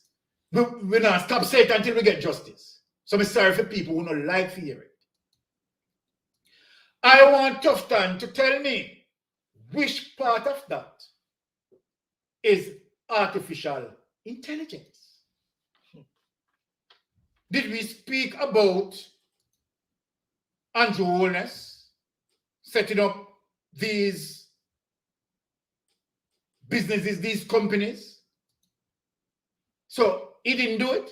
Is that what Mr. Tufton wants to say, that Andrew did not do it and we are misrepresenting the facts? So let me ask another question. So then when we said and when we established that in 2008, Andrew Holness becomes a part of SSL, knowing to the fact that SSL is a Ponzi scheme running back from 1995. The information is out there. I want Mr. Tufton to tell social media which part of that we did miss, that the PNP use it to misrepresent the facts. So the question to Mr. Tufton, what? Andrew Holness wasn't a profile account in 2008 in SSL? No, I want to know. I want to know which part of that PNP now utilizing artificial intelligence to carry down the government. Talk to me now, Mr. Tufton. Now I want you to answer a next question. The sales of land by the principal of a particular school in St. Catherine, who associated with the Prime Minister, and where the Prime Minister, without any investigation, acted upon ego, claiming that it is clansmen who selling the land illegally. And when investigation worked out, investigation proved otherwise, that it is the principal who associated with the Prime Minister, right, selling those lands illegally. So now let me ask you, Mr. Tufton, is PNP using artificial intelligence to misrepresent that facts? Come on, now talk to me now, Mr. Tufton. Talk to me, man. That facts has been misrepresented via artificial intelligence. I'm not done with it yet, you know. Stand up and take a beating. So when Nigel Clark came out, as it relates to SSL, and talk about FBI, Delroy Henry Andrew promises 100 days to establish a fixed term election day. I hope to see him join Allen Stanford serving 100 years for injustice and corruption. He and his cronies committed against Jamaican citizens. Be careful with that. That looks like an artificial intelligence, Mr. Henry. So I want to know that when Nigel Clark came out and spoke about FBI, and not only that he did it one time, he came and doubled down on it, that FBI is investigating. I want to know if PNP using artificial intelligence to misrepresent the facts. So, Mr. Tufton, now let me ask a question, right? Jean Ann Panton came out and said she was coerced. Jamaica. When you hear the deafening silence, when you tell me if you hear it. Oh no. Nobody comes out to speak. Where is Crown? Where is Crown who's supposed to be investigating? Where is the FBI? Jamaican people, let me tell you what is going to happen. They are not going to speak and they are trying to delay the issue. And you are going to hear Nigel Clark. So let me tell you now, before we come out, come do it, because we know that is what he's going to do. is going to say, because of the length of time and the complexity of the matter, right? Who's supposed to be looked on? Because guess what? No one, mainstream media, never ever asked the question, how much the Prime Minister put in? How much the Prime Minister get out? Never ever ask that question. And so you see the reason why the Prime Minister of the Jamaica Broadcasting Corporation in his office.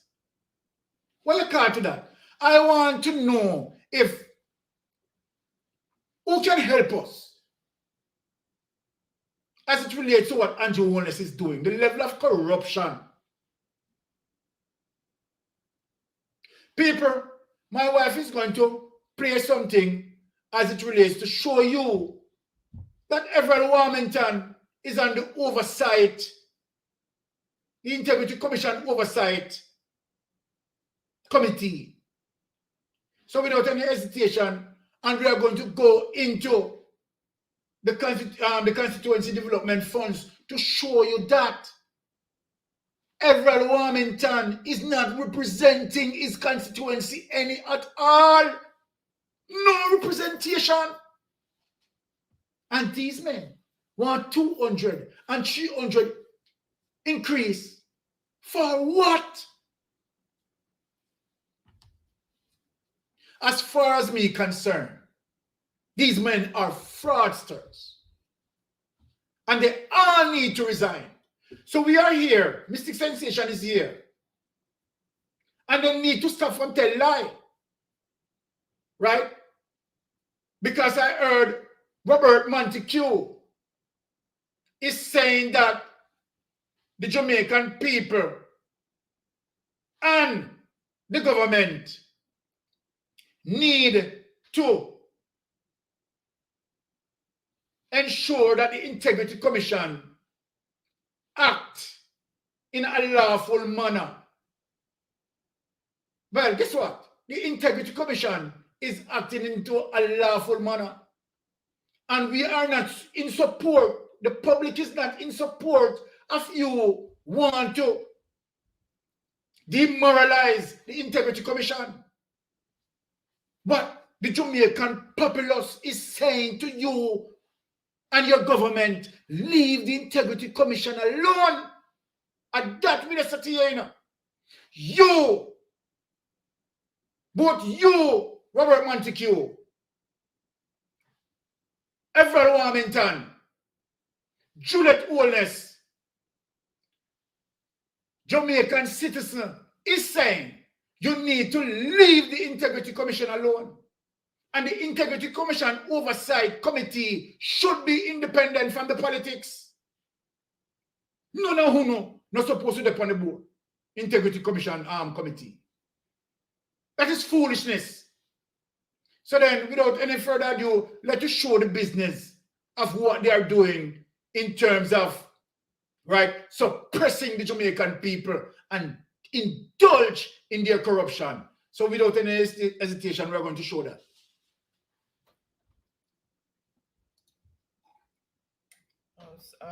Unique race and Mystic Sensation, all know pathological conjure worthlessness. Don't come out. Come talk about his principle that sold the lands to those people. All of them should have gone straight to prison. And you need to handcuff. I don't know why I agree with him, you know. But what he said there is so true. Need the silver bangles. Need a silver bangle. Fast. No joke. Sorry, which one you want me to play? No, the thing that you were going to show, the bars thing. And, oh, okay. All right. Yeah, you're right. Okay. All right, so we are going to show you, you understand the level of slackness that is going on here.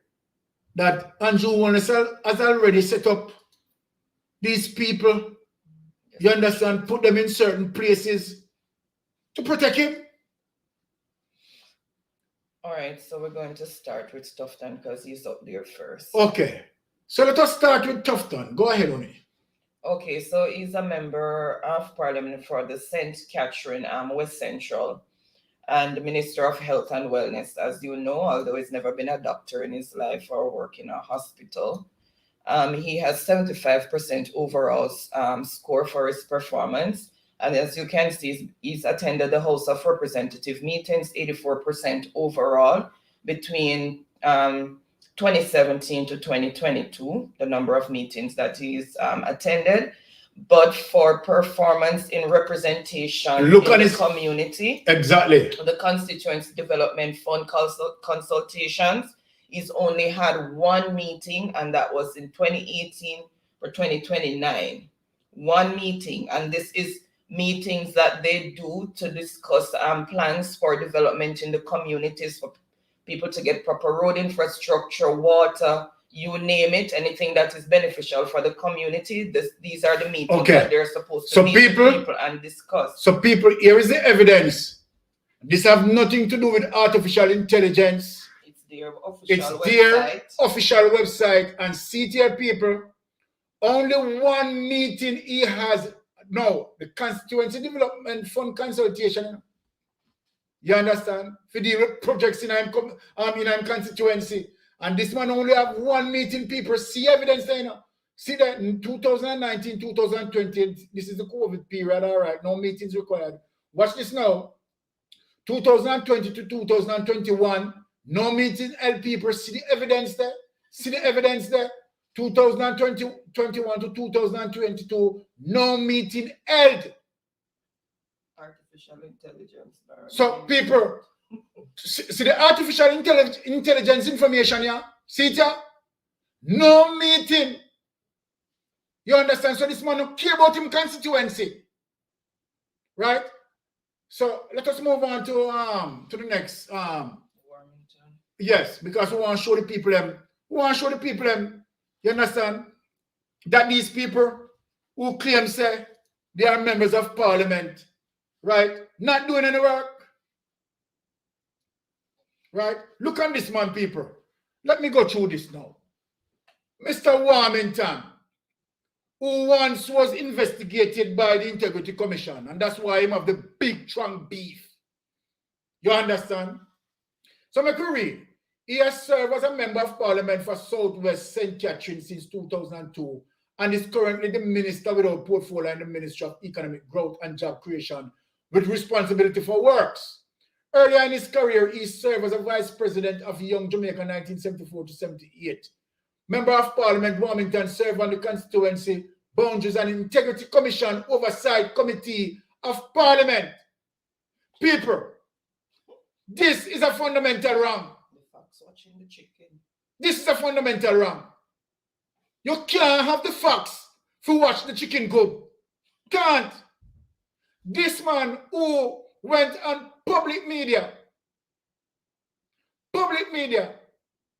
to say that by any means necessary, he's going to defend the Prime Minister. Look what the man sit up on. The Integrity Commission Oversight Committee. Andrew Wallace. Andrew Wallace, I want to know what you are doing to the Jamaican people. If you have this piece of dog shit, and me now say it less, this piece of mess is an utter mess, utter disgrace to the entire Jamaican people. Both home and abroad is a disgrace to even pass the door of Parliament. Say me in a Parliament to represent people. This man is a mess. Look on the CDF. Look who going on CDF. Watch your paper. See it here.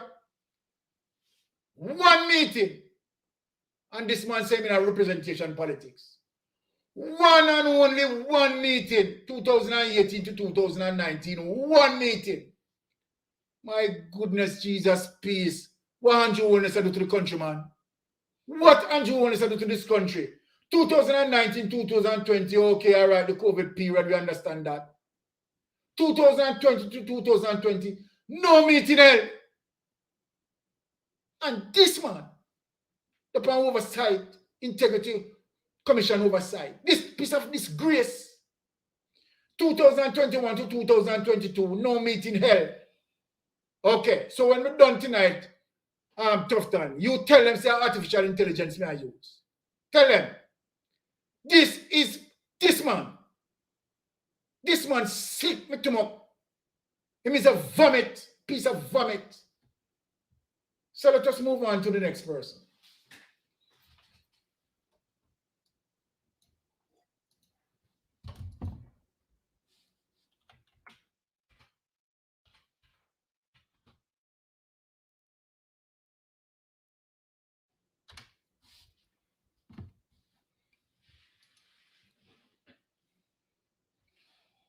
Now, people, when we say the country can't run, so the country can't run like this. Can't. Honestly, the country just cannot run like this. These men are virus in our society. Political career, member of parliament for St. James East Central, 2002 to present. And Minister of Tourism since 2016. Reprising a role he held from 2007 to 2011. MP Bartlett also represented the St. Andrew Eastern Constituency from 1980 to 1993. He served as a Minister of State for Information, Broadcasting and Culture in the Office of the Prime Minister and Minister of Youth, Sports and Community Development from 1980 to 1989. Later, he served as opposition spokesman for various portfolios, including tourism, from 1989 to 2007. He also served as a senator from 1993 to 1997. In September 2020, MP Bartlett was appointed leader of government business in the House and served on the following Parliament committees: Constituency Boundaries, House Committee, Standing Orders, Integrity Commission, Oversight. People, what Andrew Holness doing to this country? This is supposed to happen. But we're going on CDF. Now when I'm CDF, people, look how Edmund Bartlett representing constituency. 2018 to 2019, only one meeting. The man is a shame, low down shame. I want 200 and 300% raise. It's a shame Jamaica, I'm showing them secret. I could reveal them secret to them. This is a shame. I could use the artificial intelligence for them claim and show them after them own website. So might be their website full of artificial intelligence. Kiss me teeth. Watch out, 2019 to 2020. We understand COVID, okay, all right. We learn with that. 2020 to 2021, no meeting held. 2021 to 2022, no meeting held.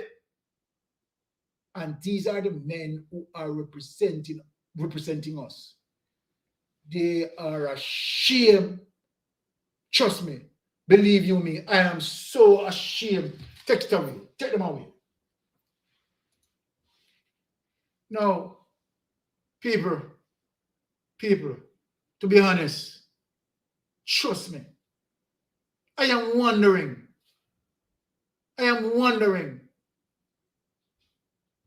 It would be a sin that if the general election run, Andrew Holness win his seat. I'm dead serious. It is a sin that if Andrew Holness run the general election and win his seat, people must show him a lesson that he deserves. Right? And let me warn Mark Golden, because Mark Golden is going to be the incumbent government based on his character. Because, Brother Mark, you have some people inside of your one party that you need to curve to, But over time, we will deal with them. We're not partial here, We're not going to be partial. You call a spade a spade. So, Uncle Mark, now supposing, you understand? You are the next incumbent. And so then, we want for you to understand that this is the people's mandate. We want the Integrity Commission, right, to operate freely without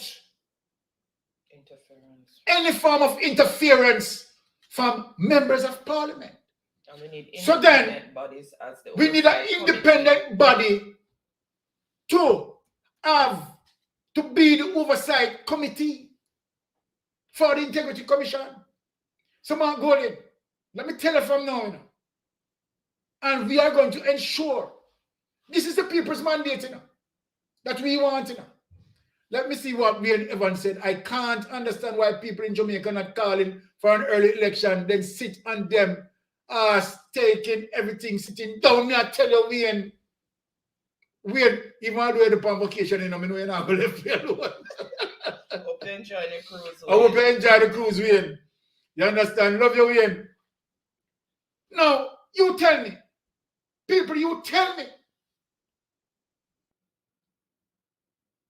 Right? This corruption cannot be any clearer. Any clearer. Right? Now, I am going to play something to show people when we say we are talking about good governance as it relates to Mark Golden. Right? Exactly, we need to protest for election. No! What do you mean? No, we want him out, man. We want this man out. Can't use vote of no confidence because... So when we see mouthpiece media, they come talk about like him shape economy and independent good fiscal discipline. PNP set this for him. That is the truth be told. And that's why I'm sure the PSOJ document. Right?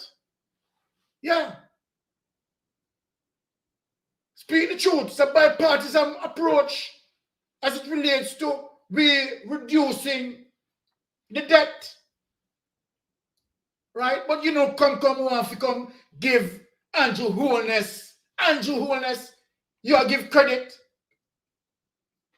Can Andrew Holness take credit for this? Andrew Holness just coming up for 2016. You think people, hold on, you think Jamaican people don't know that? You think Jamaican people don't know that? And since, if you want to measure the corruption scale, that is what you need to do, Mr. Mouthpiece Media. You measure the corruption scale, and you will see that as from 2016, the corruption bar gone way up. You use a bar graph. Use a bar graph to measure the corruption scale, and you will see what Andrew Holness stand for. Andrew Holness, why you defend, and we know why you defend him, right?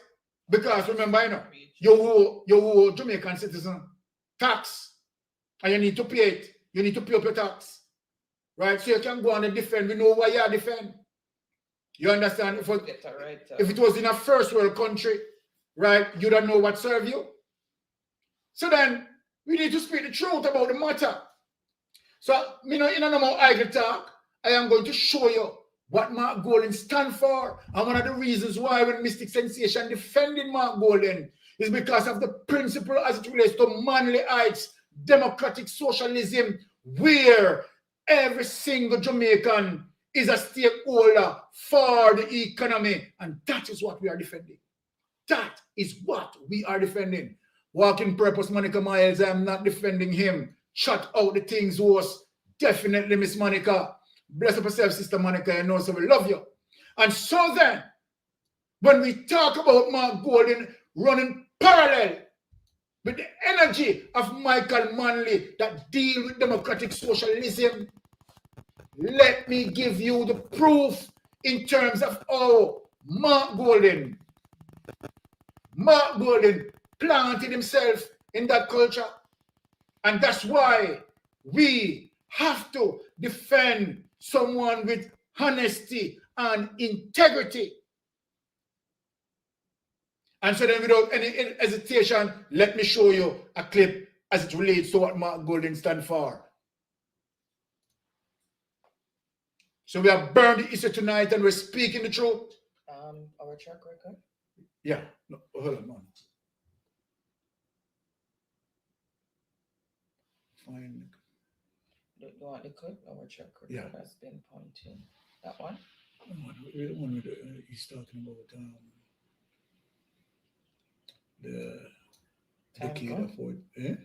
Okay. Yeah. That one. Okay. All right, people. You know, so we have to find a clip and we are coming up. You understand? With that, yeah. Yes, sir. Co-pilot is firing tonight, you know. So, you know, of course, we are here. And, you know, we have, you know, a little heat in the place. It's the right one because it's 12. Okay, all right. All right, let me make sure. Let me see. There are many instances where the government is either itself looking to evict people from land who have been on land for long periods of time and have invested their money on that land. I can tell you an example up in Loydasville. Just about a week after the government licked down the houses in Clifton by Bernard Lodge, they served notices, eviction notices on over 60 families in Loydasville. Those families were living on land given to them by the government of Michael Joshua Manley. He had bought the land from Worthy Park Estates for them. They were paying for the land over time. In 1989, there was a pause on the payment because the arrangements within government were changing and they didn't know who they were to pay. But before COVID, they reached out and said, we want to finish off and formalize our ownership. And then in October last year, when they saw the man come from the government, they thought he was coming to start doing the survey so they could get their title, only to hear and see them issuing eviction notices telling them they have to leave the land within 90 days and they must stop farming it. Anyway, I said to them, I'm not going to stand up for this one. And I wrote to the Prime Minister about it and said, listen, man, instead of trying to evict these decent, law-abiding citizens who have invested their hard-earned savings in building houses on this land that was bought for them by Michael Manley when the PNP were in office in the 70s, spend your efforts on regularizing them and giving them a title so them can be satisfied and move forward in life. And if you don't do it, I'm going to take it to court over it. And we did take them to court over it. And we did get an injunction to stop them from doing it. There are many instances where the government is either itself looking to evict people from land who have been on land for long periods of time and have invested their money on that land. Okay. So then, I want to hear the people who claim that Mark Golden is soft, right? And Mark Golden don't have the fire.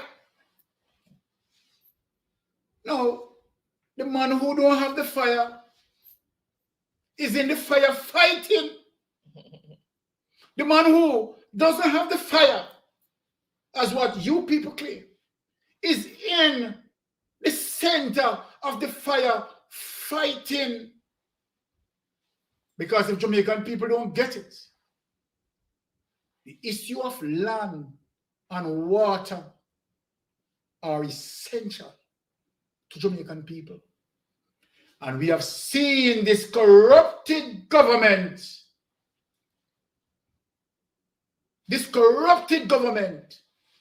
taking away the lands from the poor, giving it to their elites and friends, right? Because they don't deserve it. There is the evidence. There is the proof as it relates to what Michael Manley had done, who believed that every single Jamaican should be a stakeholder in the economy, and that is the definition of democratic socialism. And so then Andrew Holness, that from the capitalist party, a capitalist from day one, what is he doing? Right? Giving the people notice to roll back what Michael Manley did. And so then who believe that Mark Golden is just quiet? People, if you don't know this, and this is one of the things that I'm going to talk about in terms of Jamaicans, majority of us need to do our research before we speak. Research before you speak. Mark Golden is a man that always in the fire, fighting, crafting and drafting legislations. Crafting and drafting bills. Right? And have many of those executed into law. So then, when you speak of Mark Golden, speak the truth. Or do your research. The PNP and GLP are not the same. The history is there to show you. So if you are using corruption to categorize them and put them into the same field, corruption alone is not going to cut it. You need to speak of the philosophy of the politics. We are not stupid. Because we didn't say at no time that the PNP does not have corruption. We know very well that the PNP have corruption. Speak of the philosophy. That is what you need to speak about. The objective of the philosophy and what that philosophy means to the people of Jamaica.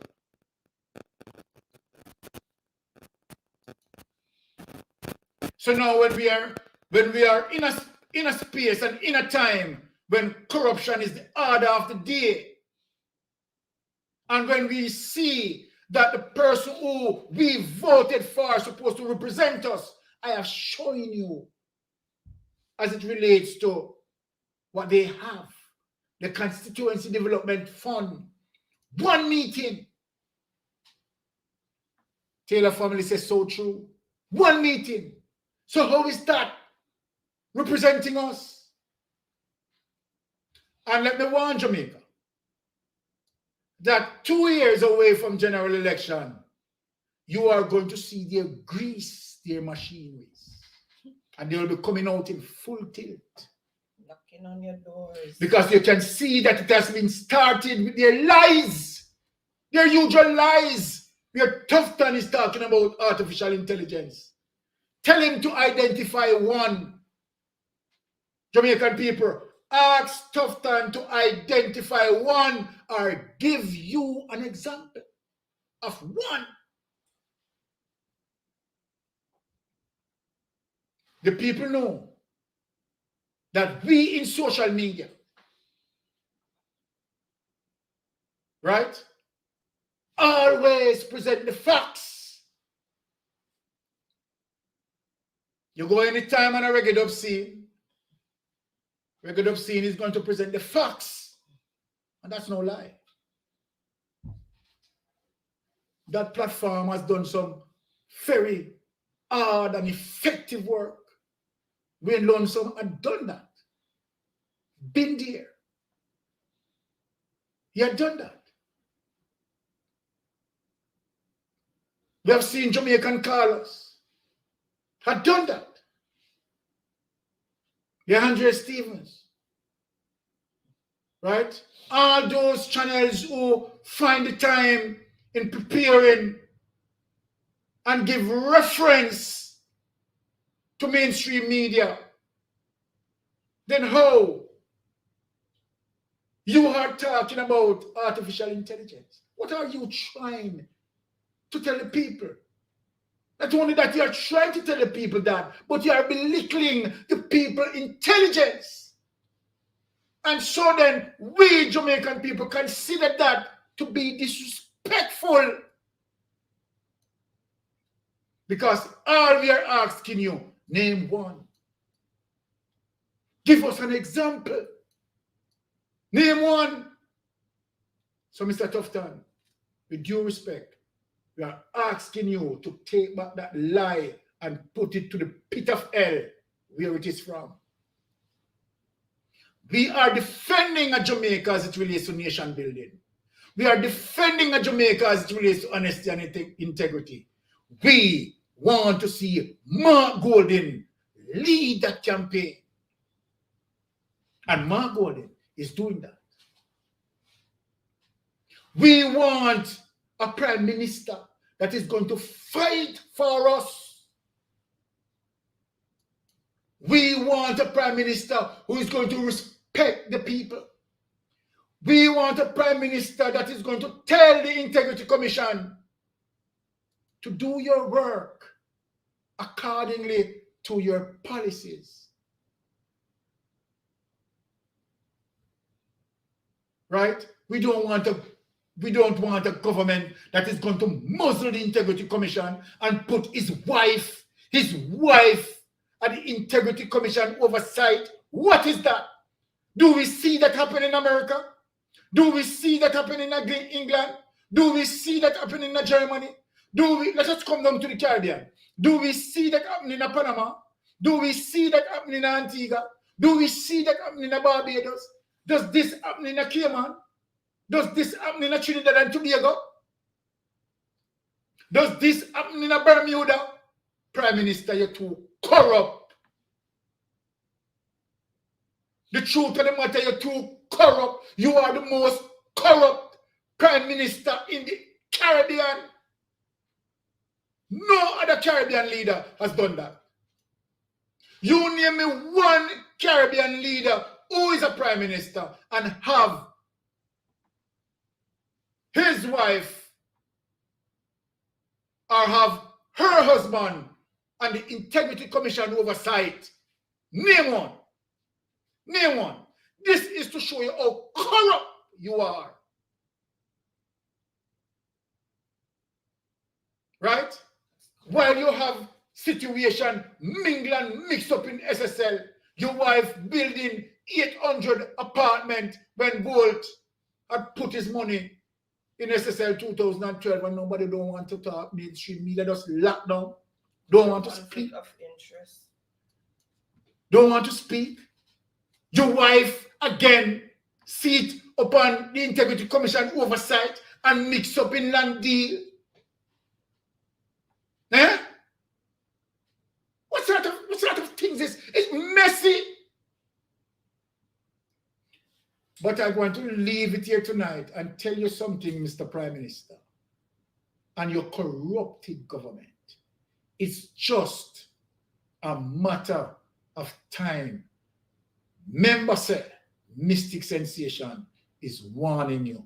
It's just a matter of time. And so then, my wonderful audience, come to my piece of conclusion. Thank you again for listening to us. And finally, I want to finish this in showing you a wonderful promise that Mark Golden has come through with. And this is when we said, when we talk about integrity. So let me leave you with this last piece of information, and I'm asking my wife to play that Mr. Golden did come through in donating a portion of his increase to show you he's a man of integrity. Put it up, honey, and read it for the people. Okay. Welcome again, everybody. Happy Friday. Let me just share the article.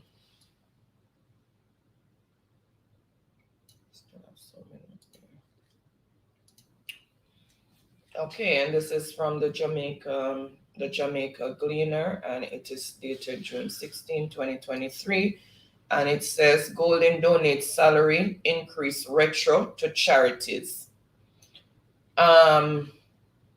Leader of the opposition, Mark Golden, said he has donated the retroactive sum associated with his salary increase to 6 charitable organizations.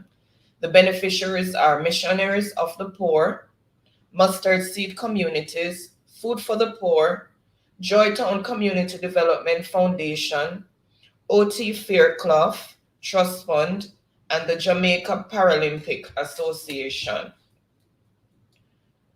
Noting the importance of supporting organizations dedicated to social welfare, Golding said the entities were selected based on their exceptional work in addressing critical needs within Jamaican society. He said he aims to make a meaningful impact on the lives of vulnerable individuals and marginalized communities. Golding in May promised to donate a substantial portion of his salary increase to charitable organizations. Golding, in a media release today, outlined that he has contributed 80% of his retroactive salary increase, totaling $5.417 million to charities. That's the retroactive, and that is just for the opposition. So can you imagine for the incumbent?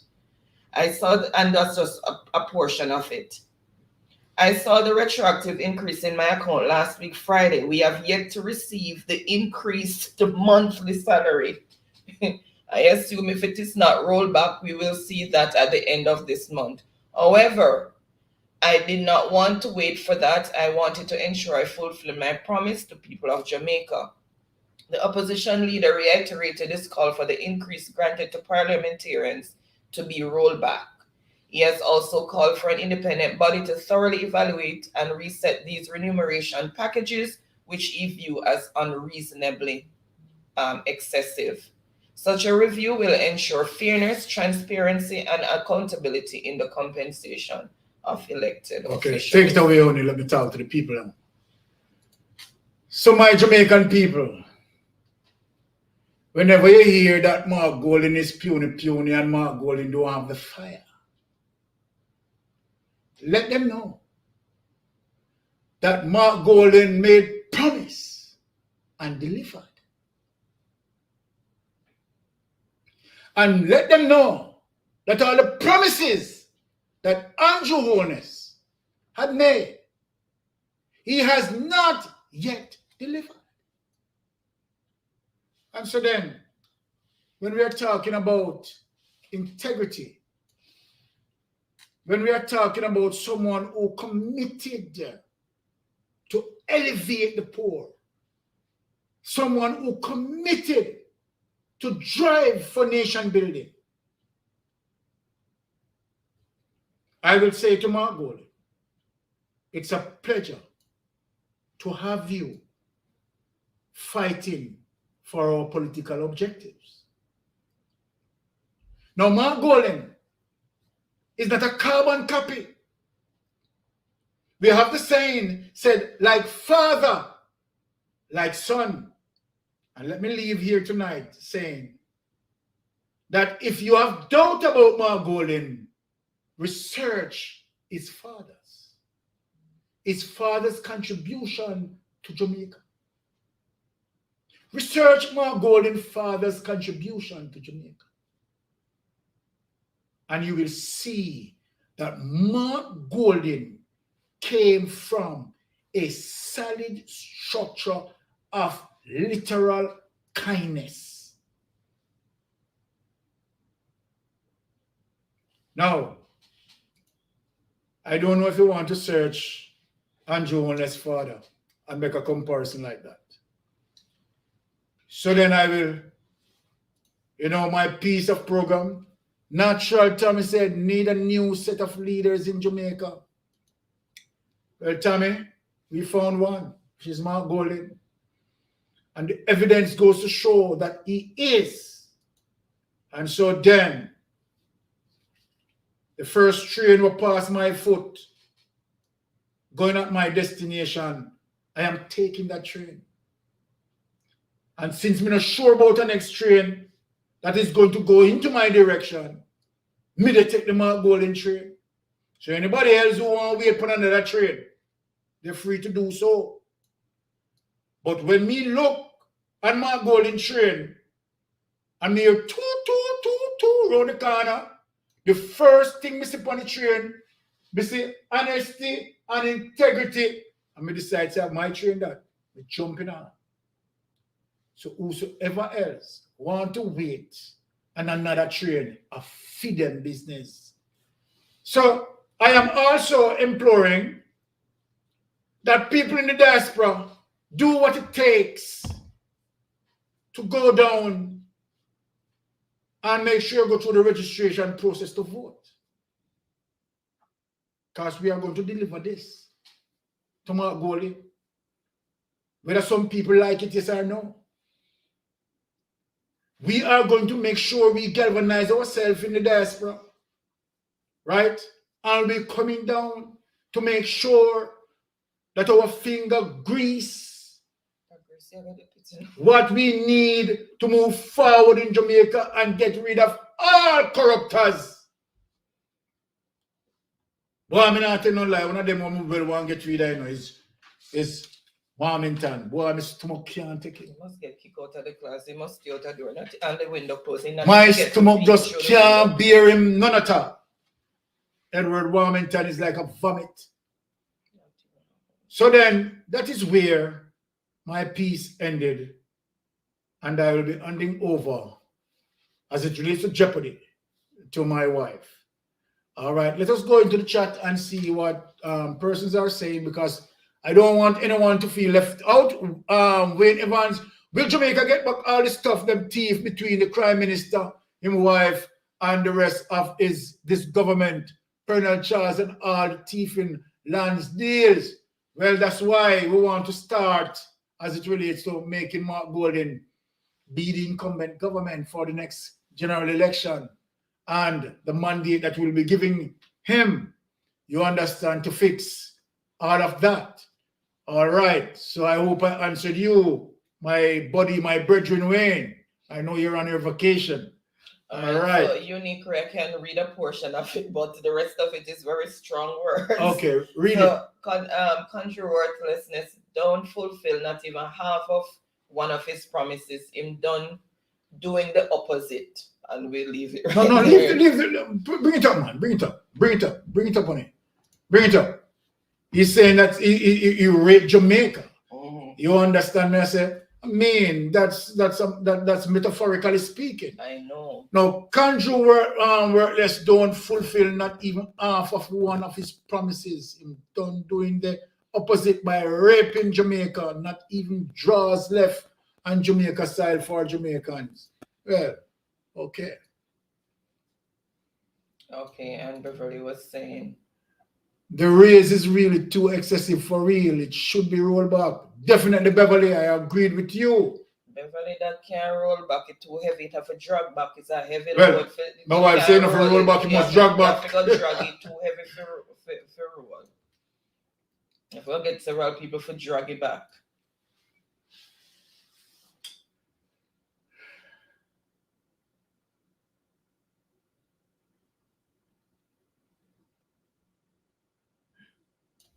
Okay, then you pray. Okay, please don't forget we need a prime minister that don't use or send the JCF members to abuse, to rob citizens for our country. Also locking citizens of freedom of speech. Police needs to respect citizens also. Oh, you know, as it relates to what Unique Ray is saying, that is so true. You understand? And there's a lot of breaches that these policemen are doing, right?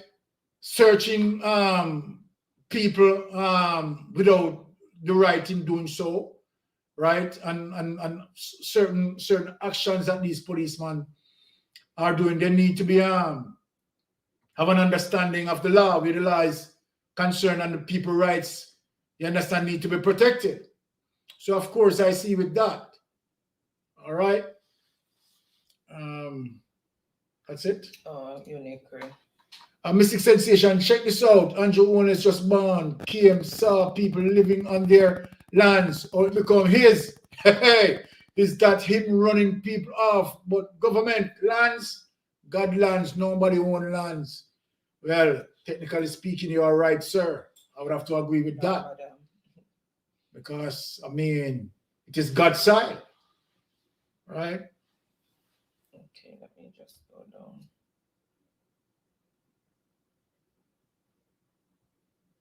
Times for that crazy. Okay, Maxine Smith. Blessings, Maxine, to pass through. It times for that crazy man out. He might make the poor people them suffer So for him to go to jail. Yeah, Maxine. And that's what you said. Because, I mean, if we find him guilty, then of course, he needs to be treated accordingly. No one is above the law, Maxine.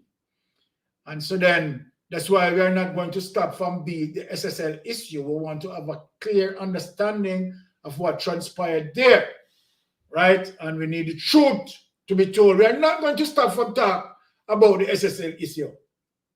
I am sorry for those who want Mystic Sensation to calm it down. Don't mention SSL. It is not going to stop until we get some justice. This will take a toll on the Prime Minister straight into the election. We will bring this straight into the election. Because the people in SSL, over 9,000 accounts, need to get justice. Some of them are pensioners' money. Just imagine the most hurtful part of this as it relates to SSL. Because the truth be told, you understand, both might can bounce back. But how many people can bounce back like both? Let us start the truth here. There are some people who have all of their savings and can't bounce back because of their age. And all of the little money there put in a SSL as it relates to future savings. And you, hey, let me take off my glasses for this one. Let me take off my glasses for this. Look, we really talk, people. People make we talk. Right? Only thing say the SSL situation is simple. Over 9,000 people, being fleeced, And look who fleeced the people. And people who defending him. Look who do it, Because we know very well, say, Gene and Pantan is just a figurehead. Right? And you are going to tell me that people are going to let them talk in a social media, man. Them soon burn out. 9-day talkers. 9-day talk. And then people take away the hard-working people, their money, build them big house. Right? Who no invest in a this, invest in a that. And the people them who work so hard. And some of them people who claim to them die-hearted. Right? Not really looking on the impact of the situation. And believe, say, okay, all right, we're bad-minding the government. The bad mind. Number one, look what happened. The government blasted bad mind and red eye. That is what happened, the truth about the matter. The people them who lose their money. Why did they lose their money? No jealousy and corruption, bad mind. People them red eye for the people them money. So this bad mind argument, why not direct it to the culprits of SSL? What Mystic Sensation have to do with bad mind or any other channel who is speaking the truth? What do we have to do with bad mind? Right? Some of you die-hearted people. Them are the problem. Right? You are the problem. Why the corruption continues. Right? Beverly Small said so true, Byron. Some of these people is their last savings. And this is what Beverly, think of it, Beverly. So some people flat out cannot come back. Think about the pensioners. Cannot come back. And then now we have another situation springing up. So the SSL money dig out, and they know them gone on the pension plan, the NIS. People, we do not think about this government and the level of corruption. Anybody who vote for GLP should have shame on about that talk. The truth be told.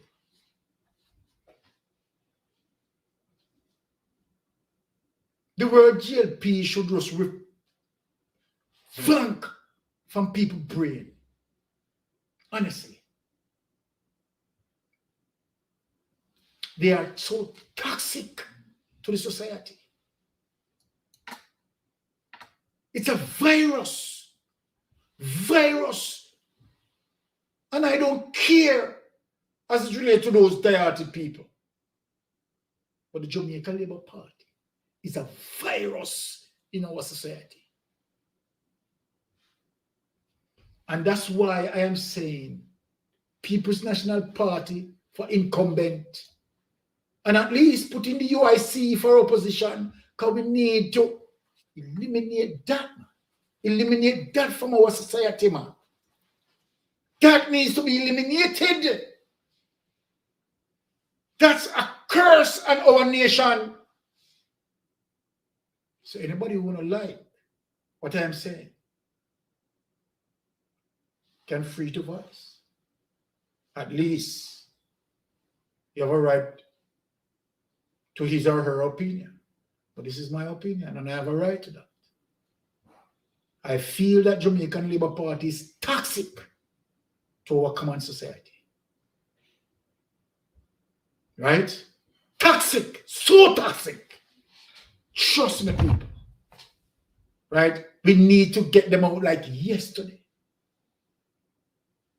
So then, I'm not going to emphasize, you know how me feel about corruption and this corruptive government that is so toxic. So without any further delay, I am going to hand over to my wife as it relates to Jeopardy. People, big up on yourself.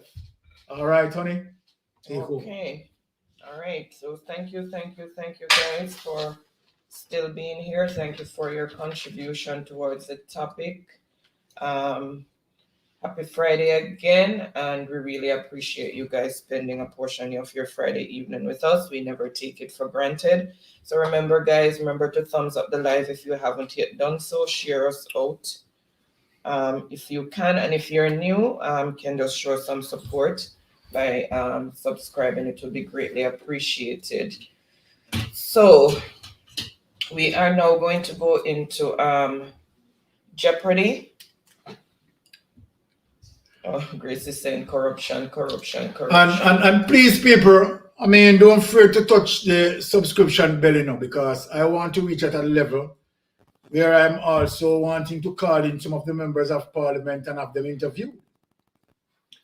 Right? But I want to get to that level where we can start to bring in some MPs, right?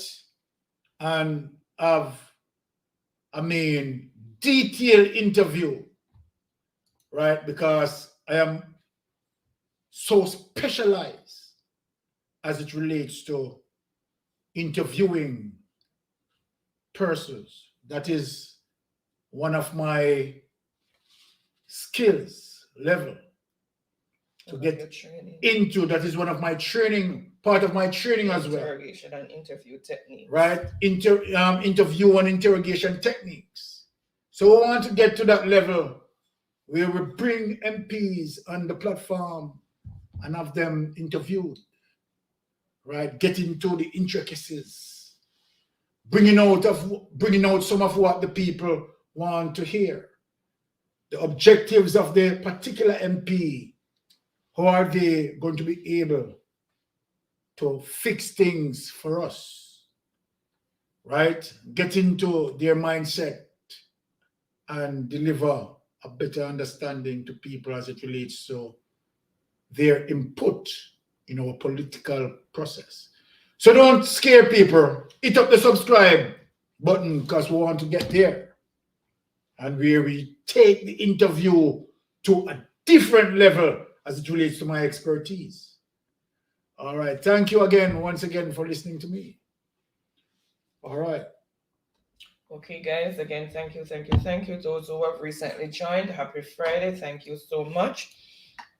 So we are going to get into Jeopardy. And of course, you know, we're going to be playing for credit. Let me just get rid of some of these here, since you're not going to use them. All right. Why use this clipboard? So we're going to be playing for credit. So we're going to be giving away $1,000 credit to the person with the most points, and then 4 runners-up of $500 credit, Digicel or Flow. And remember, the question is in the form of a statement. You answer in the form of a question.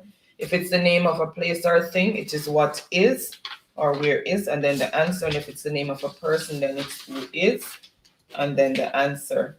Okay, thank you so much, Janet. Janet. Really appreciate that. Thank you so much. And welcome to Mystic family. Okay, so let me just share the template with you.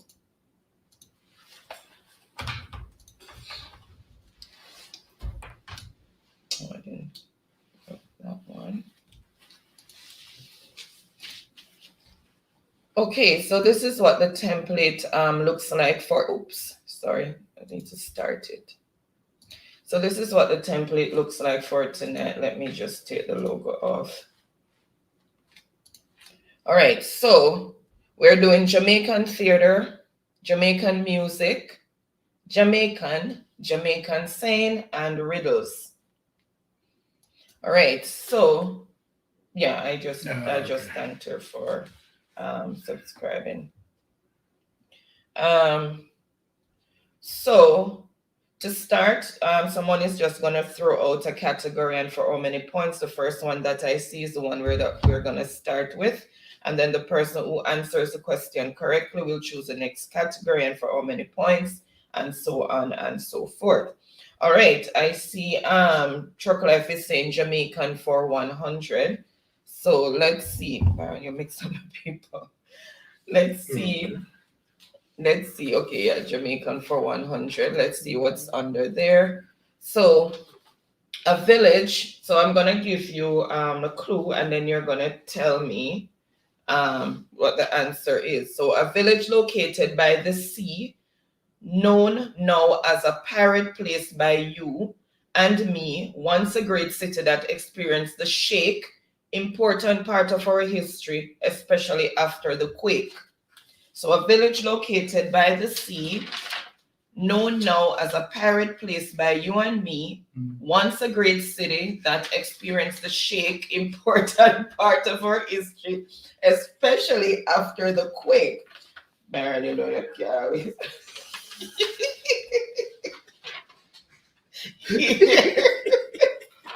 Here's the end of the whisper. Okay. Okay, welcome, Avis. Happy Friday to you. Blessed itself, Chub say, what's up?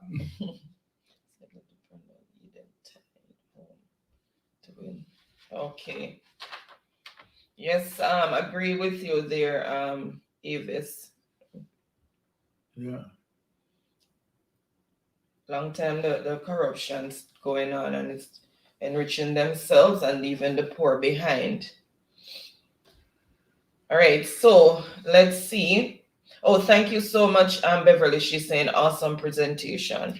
Thank you, Beverly. And Unique saying thank you, Mr. and Mrs. I appreciate you both. God bless you and have a wonderful weekend. Thank you. You also, thank you so much. Really appreciate you joining us. And Definitely really appreciate your that. input. Thank you so much. Trupsi say, hearing a Baron, blessings. Blessings, Trupsi. All right, so I see the answer that I'm looking for, so I'm just going to reveal the answer, and it is what is Port Royal. Can I get a print out the container, please? Okay, use this one. All right, so what is Port Royal? And that is for 100 points. So It's all Jamaican tonight. So let's see if everybody's going to keep their Jamaican card. All right. So let's see who first came in with the correct answer. And remember, you need to put what is before you put the answer. It's like playing the Jeopardy on TV. So what is or where is, where place or thing. And then for a name of a person, it is who is, and then the answer. Okay, let me refresh so I can see who first came in with the correct response. Oops, why is this chat playing hide and seek? Okay, too far now. Okay, so first on the board for 100 points, it's Truck Life. Chupsy also came in, but she didn't put what is. Sharon. Welcome, Sharon. Happy Friday. Thank you so much for joining in. She also has what is Port Royal. Because Chupsy is laughing. Okay. Also, Mixon came in with what is Port Royal. So first is Truck Life. So Truck Life, choose the next category. So it's saying Jamaican for 100 points. So Truck Life is saying Jamaican for 200. If you want some rum, this estate is a good place to run. If you want some rum, this estate is a good place to run. Name the estate.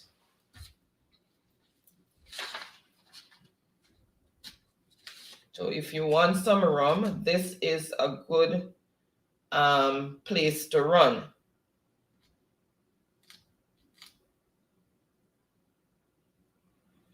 Okay, and I see the answer that I am looking for. Welcome, Daniel. Happy Friday. Thank you so much for joining. Right. Baga. Happy Friday, Baga. Couple different clothes again.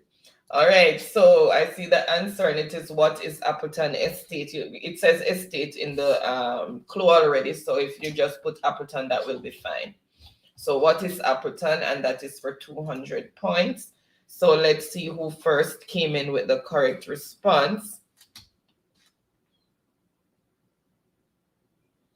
Okay, so first on the board with the correct response is Baga. You know who Baga is.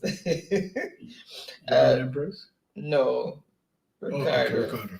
Then Truck Life, Mixin, Daniel, no, not Daniel. So then Sharon, 200. Then Sharon. Then Dorothy, Beverly, okay. Verona, Mixin said me a drive job. Keep safe on the road, Mixin. Stay safe out there. May I tell you, Troops, the Wi-Fi, alien Wi-Fi these people have. All right, so. And the score as it is, Truck Life on 100 points and Ricardo, aka Baga, on 200 points. All right, so Baga, aka Ricardo, please choose the next category. And for how many points? let me kill the suspense. Boss him. Or the commander disguise about Baga. The boss Ricardo. Come on, Baga, choose the next category. When Barana call out my government name. Okay, Ricardo, let me see if you chose and let me see. Okay, Jamaican for 300.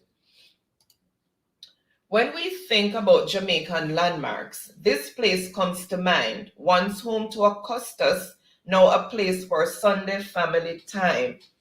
So when we think about Jamaican landmarks, this place comes to mind. Once home to Augustus, now a place for Sunday family time. So name the place. What? I tell us so them scholarly bad. But they run out. All right, I see the answer that I'm looking for. So known delays, and what is Devon House? So Devon House, and that is for 300 points. So let's see who picked up those 300 points. Oops. All right. So first on the board with the correct response is Baga Baga. And that's for 300 points. Then 300 points? Daniel, yes, Daniel was just a bit short there. And then Truck Life. Oh, Molly is delayed. Can somebody just type in the chat for Molly to refresh, please? She's delayed bad. So just type in the chat that she's delayed and she need to refresh. Our mixing come from with Hope Zoo. Then Sharon, and he's laughing. Okay, Baga Baga is saying Jamaican for 400. You'll find it at this old house. That should be this on 53. On 56 Oak Road, becoming a must-see for many tourists. This very famous Jamaican landmark is very well known. You'll find it as this old house on 56 Hope Road, becoming a must-see for, it is actually his, pardon me. You'll find it at his old house, that's the person, on 56 Old Hope Road, becoming a must-see for many tourists. This very famous Jamaican landmark is very well known. All right, so whose house is that? Sorry, I mixed you guys up there a little bit.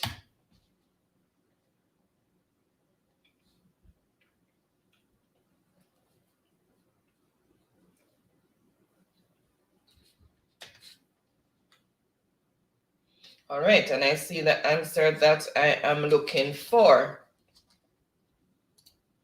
And it is, what is the Bob Marley Museum? So Bob Marley Museum, I tell us you can't hold them, you know, that is for 400 points. So let's see who, somebody said Tiffany missing.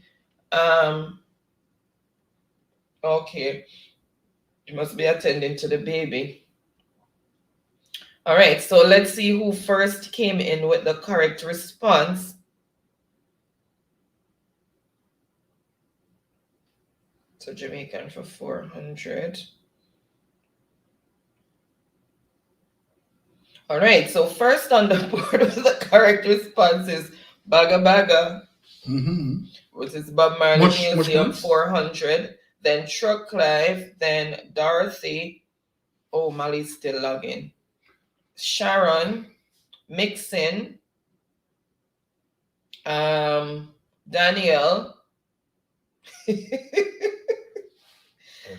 Okay. Okay, corrected that. And so the score as it is, Truck Life on 100 points. Baga Baga is on 900 points. Okay, and he's finishing off the Jamaican category, saying Jamaican for 500. So let's reveal what's under there. A huge house, someone say, is haunted to this day, but with paintings with eyes that follow your every move. What else are we to say? A huge house, some say, is haunted to this day, but with paintings with eyes that follow your every move. What else are we to say? So, which house is that? Keeping them Jamaican cards so far. I'm telling you. But we can say that who went into exile the last time? It was Truck Life and Daniel. I guess it can start moving back now. But not too quickly though. We'll see. We might can write him back in Jamaican card. All right, I see the answer that I am looking for. And it is, what is Rose Hall, Great House. It's Rose Hall, Great House. You don't see Empress yet. And that is for 500 points. So let's see who picked up those 500 points.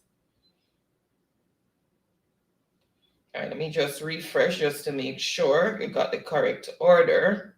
Right, so it started there. Yvel, welcome, welcome. Happy Friday to you. Thank you that's so Sister much Yvel? for joining. Been a long while late, but checking Mr. B. Nana, hello. Bless up, Sister Yvel. Hello, Yvel. Love you, sister. What's up? Okay, and I see the okay, let me see who first came in. So look here, Daniel. After me, I got my glad bag of burst film now, so I'm up on the board, him leave off. Rosal. All right. So first on the board with the correct response is Baga Baga. Oh my goodness. You have Baga other Baga. great houses, Daniel, so you have to put Rosal Great House. And that is for 500 points. So that 500 points goes to Ricardo. Ricardo. All right. So, and then mixing. Oops, I don't want to accidentally block anybody again. So mixing Truck Life, Wayne, what he left off the Great House. Okay. Okay, Molly's caught up. Great. Thanks. She saw the message. Okay. Sure. Okay. She didn't finish that. Okay. Daniel, back. No, Daniel, you didn't finish it properly.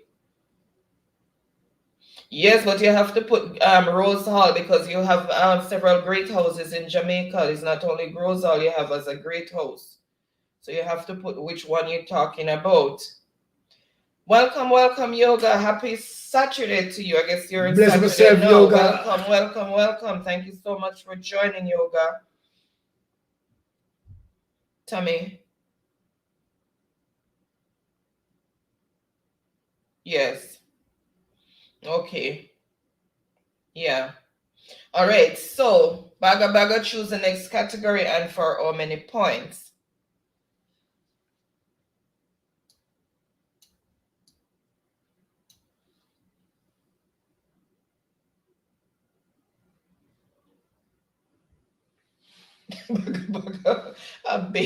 Ricardo.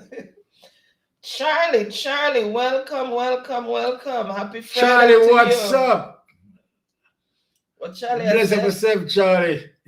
Charlie said, too much Jamaican. What happened to China, Asia, Europe, England, America? You know, sometimes I mix it up sometimes, but want to keep it all Jamaican tonight. You know, so I mix it up sometimes, Charlie. How you feeling? Hope you're feeling much better. All right, so it's saying math for 5. There's no math up there. There's no math up there, Ricardo. Oh, It's Ricardo, Jamaican. dreamboat. Jamaican theater music, Jamaican saying and riddles. You don't see the categories, Laughing. Ricardo.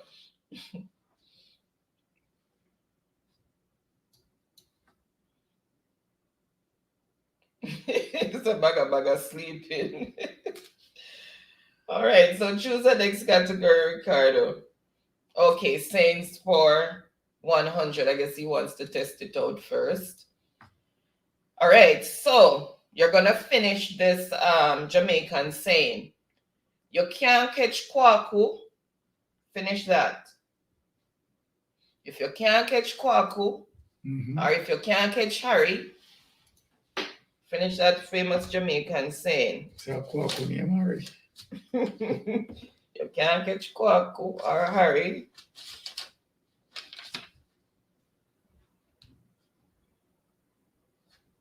All right, and I see the answer that I'm looking for.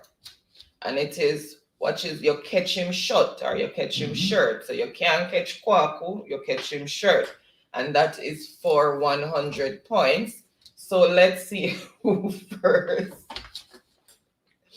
Let's see who first came in with the correct response. Let me just refresh.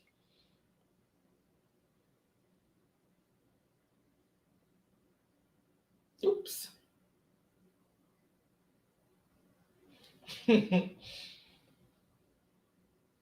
Chocolate, so go wash your face, baga baga.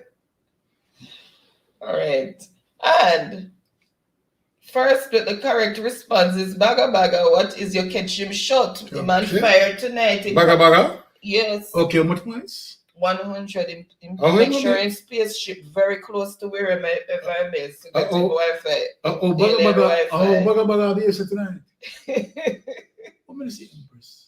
Is it Miss Minister? And then Daniel, Tammy, Yvelle, Sharon. I guess it changed that on. I guess it was a typo. Then Beverly.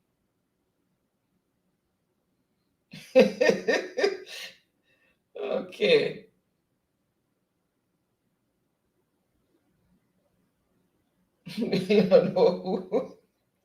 You know more about Jamaica than a lot of Jamaicans, Charlie, so I don't know what you're talking about. You give Ricardo a point? Yeah. All right, so he's saying Saints for 200. Patient man, finish that saying.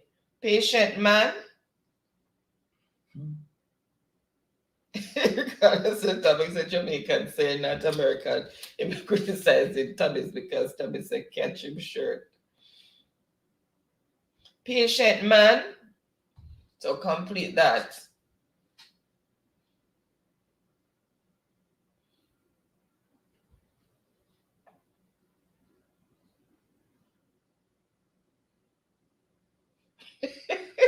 Charlie up to usual. Patient man crosses woman. Charlie. Oh my God.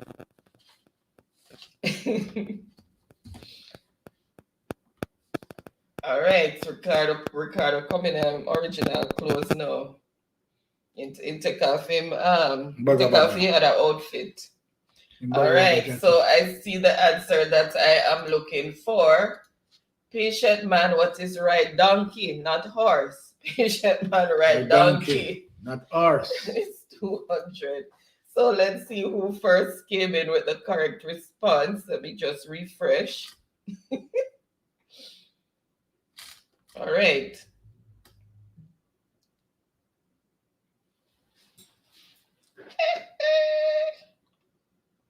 Somebody's on the board again this week. Okay, who's that? First on the board with the correct response. Let me open my eyes. It right underneath there, so it's not a mistake. Daniel is on the board for 200 points. Then Truck Life, me tell you, if you pack up your clothes to come back, but it look like me I figure make you stay out there a little longer. Me can't start write your card. Me put it down, but the card's still blank. Me take out the card, but me can't start write it yet. Truck Life 100 points. So the score. Hold on, sorry. Okay. Hold on. And then Verona. This thing, I don't want me to block people. Then Verona, Dorothy. Oh my God.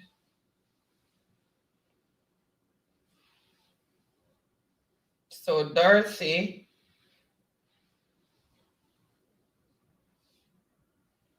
Beverly, Yvelle, Sharon. You can read out the score. This thing. Okay, so the score is Truck Life on 100 points, Daniel 200 points, Baga Baga aka Ricardo 1,500 points. All right. So Charlie said Daniel end up on the board. Fire.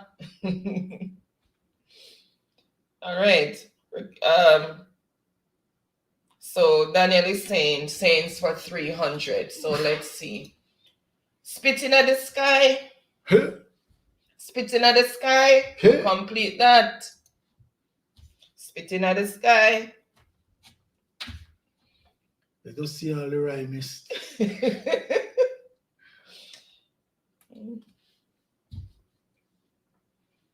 Oreo cheesecake. Welcome. Happy Friday, aka Ricardo. Bless up yourself, Oreo cheesecake. aka Ricardo. Boy, I'm easy. I want to check it up with on. As much clothes in enough in closet. Tell us and full of clothes. Oh my goodness. This thing frozen. I use another device. You can use my phone? Hold on. Shut freezing up. All right, I see the answer that I am looking for. So let's see who first came in with the correct response. So spitting at the sky, falling at your yai. We don't say I with this one, we say yai. So spitting at the sky, falling at your yai. And that is for 300. So let's see who first came in with the correct response.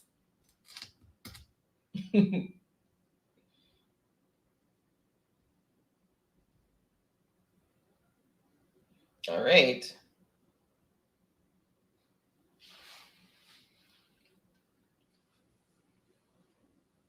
But it's not gonna fall upon you. No. It's falling at your piece. No. Nope. Sharon. So first on the board with the correct response is Sharon, and that is for 300 points. All right. So Sharon is on the board for 300 points. That's a solid come true for Sharon. So wish. Oh, Ricky Life is saying he really don't know these sayings. It's patois, Jamaican sayings. Okay, so score as it is, Truck Life on 100 points, Daniel 200 points, Sharon greasing the board with 300 points, and Ricky Ricardo, aka Baga, on 1,500 points. Congratulations, Sharon, to enter the board. Okay, so if they're celebrating for Sharon, so Sharon, choose the next category and for how many points?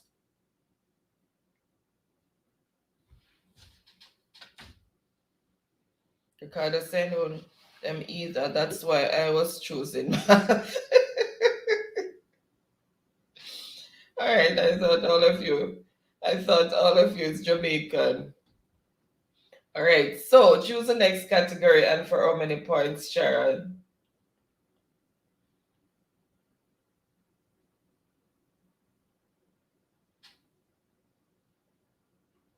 So Sharon choose. Choosing. Waiting on it.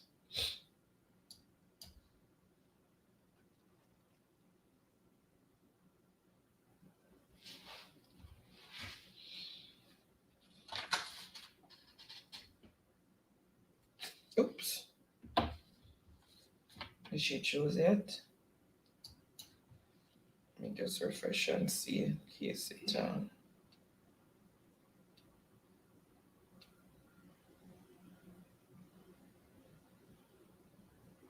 Okay, so she's saying music for 100. Welcome. Bless up yourself, Carlos. Big in the house, my brother. Enough respect. All right. Happy Friday, Jamaican. Carlos, welcome. Thank you. Say enough respect, family. Enough respect to you, too. All right. Blessings, my boss. Thank you so much for joining in. And she's saying Jamaican music for 100. So, which Jamaican artist has been signed to popular Canadian record label OVO or OVO? Which Jamaican artist has been, it should be one artist, has been signed to a popular Canadian record label OVO. So it's just one person name that I need there.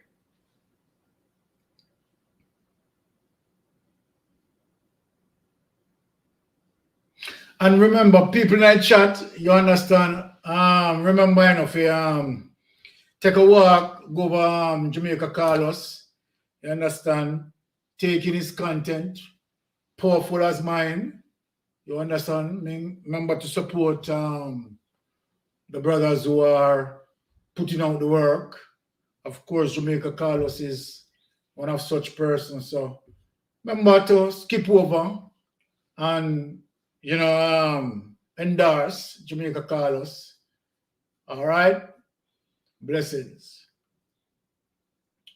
And also there's quite a few content creators in the chat as well, so you can check out their channels as well. Several content creators that we have here as well that keep supporting us from week to week. All right, so I see the answer that I am looking for. So let's see. It is who is Popcorn? What? All right, so that's Popcorn. So let's see who first came in with the correct response.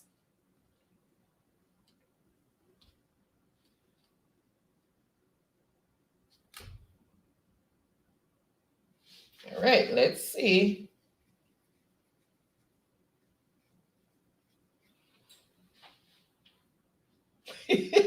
Sure, that's when since Ricky turned Oreo.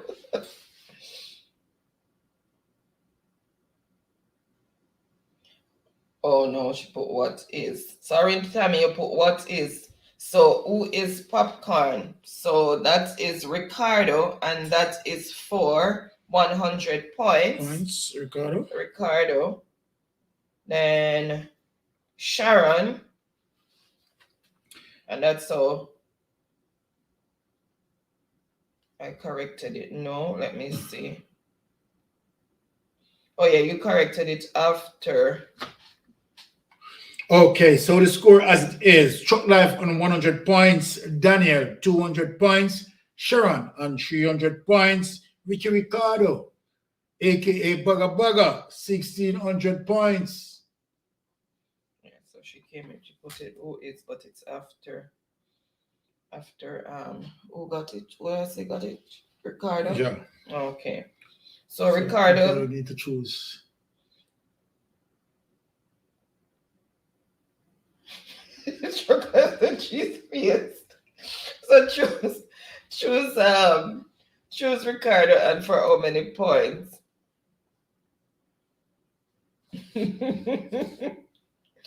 Theater for 100.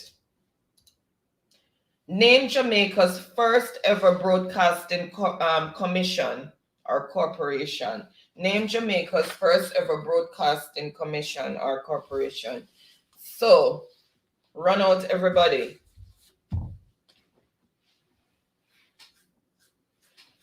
One second, I'll be right back.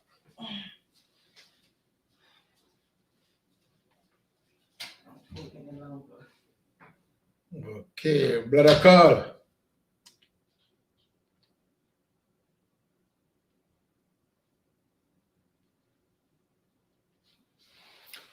All right, let us see if anyone answered that already.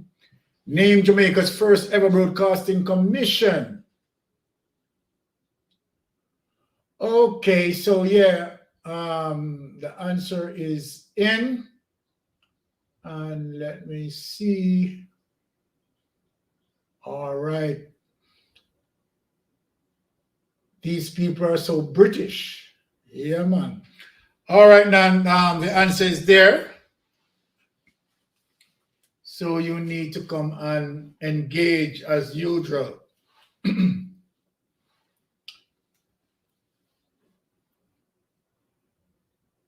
All right.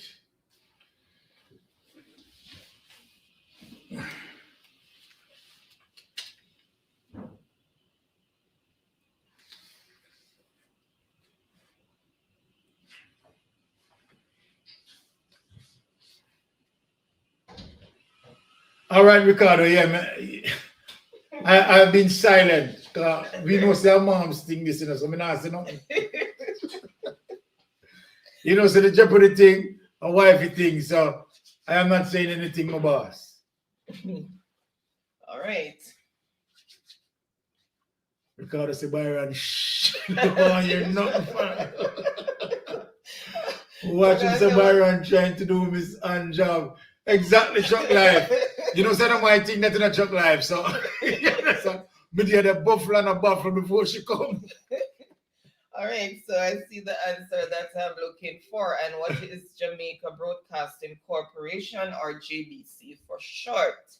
For those of us who born in that era, you know, just JBC that we had at those points in time. So when we used to have the rainbow thing, they must sign off at 12. midnight. Midnight, you see the rainbow screen. All right, and that is for 100 points. So let's see who first came in with the correct response. And this thing is... Well, it's a Chuck Life a big man. Great job, Mr. Byron. I mean, blessings, Chuck Life. Oh my God. This thing is... Sorry, guys. That device is freezing up. I don't know why. Let me just quickly log into this. To this one. Okay, here we go. See, up to now the chat not come up yet. Don't know why it lagging.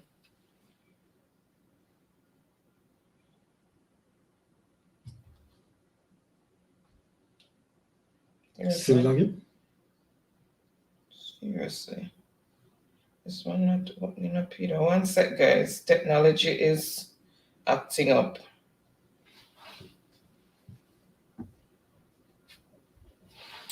All right, there we go. This one's still not come up yet. All right, let's see who first came in with the correct response. Okay. Well, of NBC.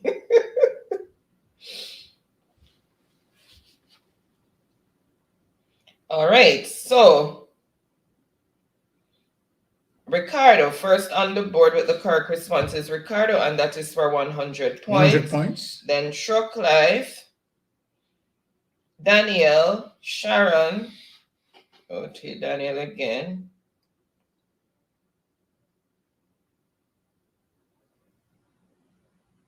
Okay, thank you so much, ER. Have a wonderful and blessed night. Bless up, ER. Thank you so much for joining in. Then we had Dorothy, Beverly, mixing right out the whole light. And Ricardo come out right out the whole light. All right, ER also said JBC, but didn't put what is. And Sharon came in with JBC as well. Yvel. Okay, and that's how the answers came in. And mixing as usual with theme Nimble Fingers and him phone. All right. News media. All right, so Theater 4 500. Just I hope you can see that picture there. It's very tiny. Dubbed the king of comedy, Oliver Samuels has done many inspirational and funny plays. Name his and Jamaica's first television series. So dubbed the king of comedy, Oliver Samuels has done many inspirational and funny plays. Name his and Jamaica's first television series. So name it's Jamaica's first television series. I don't know why that is in the middle there. I'm not serious. I'm not really not serious. Eh? You know you're saying I feel whisper, you can't whisper. Right.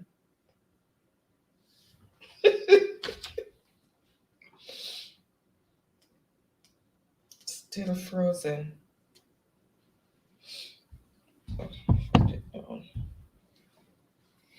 All right.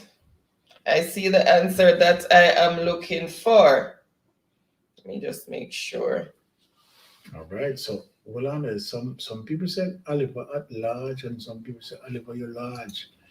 All right. So what is Oliver at large? Oliver at large, not Lime Tree Lane. Never said Johnny. All right, I see the answer that I'm looking for. So let's.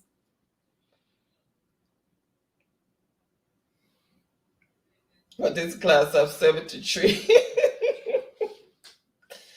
All right. Okay, so first on the board with the.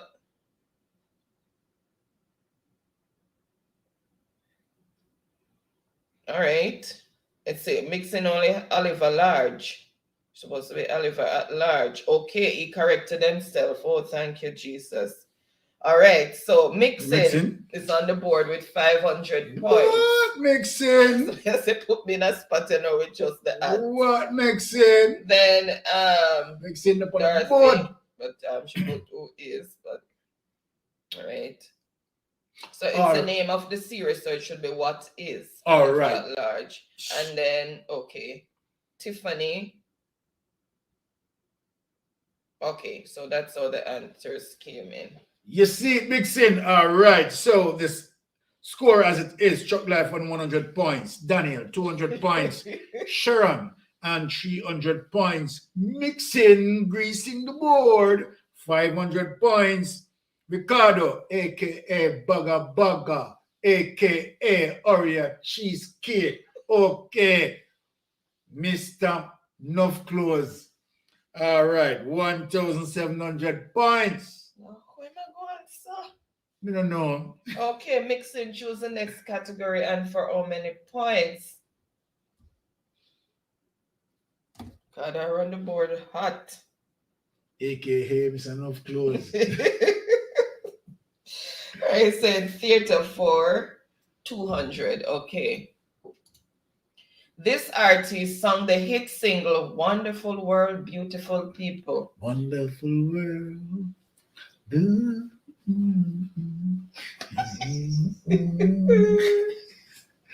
Oh, my son.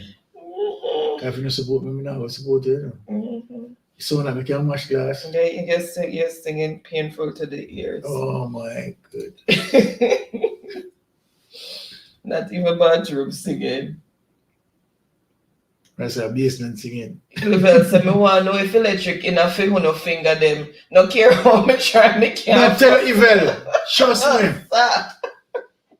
Yvel, me no compete with them, you know. I go try to take on Empress one night and I say she beat me street lane. She pulled me up the street, down the street, round the corner. All right. I see the answer that I am looking for. And it is, who is Jimmy Cliff? So that is for 200 points. So he sung this song, Wonderful World, Beautiful People. So let's see who first picked up those points. Let me just refresh. Charlie Pin said, I'm most old for that sing this one. Singing something else. Charlie Pin, no easy. You know? Ricardo for 200 points. So Ricardo. Daniel, Beverly, Sharon, Tiffany, Dorothy, and that's how the, the answers came in. So Ricardo is saying Saints for 400, so Jamaican Saints for 400. No mug, no brock, and that is a double point answer. So finish that one. No mug, no brock. 400 points, double points. No mug, no brock. And that's what that's a double point answer. So 800 points for the person who answers that correctly. Like Empress drop asleep.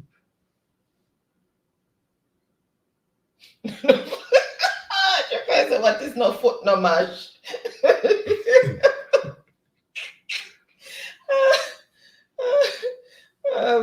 Ricardo said what? Ricardo said no foot, no mash. What? Daniel said, oh, no, that shit way. Ricardo said the same thing, and that shit way. Oh, no. All right, I see the answer that I am looking for. All right, I see. No coffee. Okay, I see the answer that I am looking for. So it what? No mug, no brock, no coffee, no dash way. All right. So no mug, no brock, no coffee, no dash way. And that is for 800 points. So let's see who picked up those 800 points.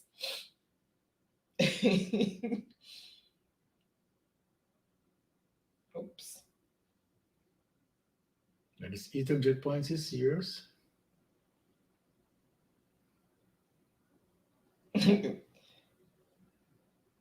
Sharon. Woo! So what is no coffee, no dash way? Sharon at once, 800, sir. I tell you. No, sir. Then Dorothy, so she put it more in like a more English form. Mixing in a drink, but you can't go on. Beverly should sort of have a portion. All right. This is so wonderful to know that Tiffany. We have Sharon putting his mark on the board in such a strong way. All right. So the score as it is, Truck Life on 100 points, Daniel 200 points, Mixing 500 points, Sharon in second place 1,100 points, and Ricky Ricardo Bugga aka Nuff Clothes 1,900 points. All right. Ricardo said chocolate, 100 chocolate day. Money question sense. All right. So me tell you, so that's why I put down in card the back. Me not start writing back yet. It blank. Me not say if we come on, but like I'm gonna stay the exam. So we have 1, 2, 3, 4, 5 people on the board. All right. So Sharon choose the next category and for how many points? The glass empty. Me don't want anymore. You're too cold for a drink. I'll go back to making no long may hold that.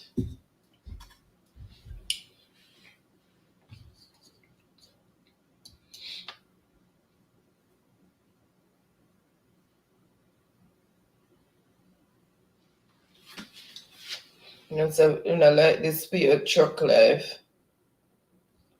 All right.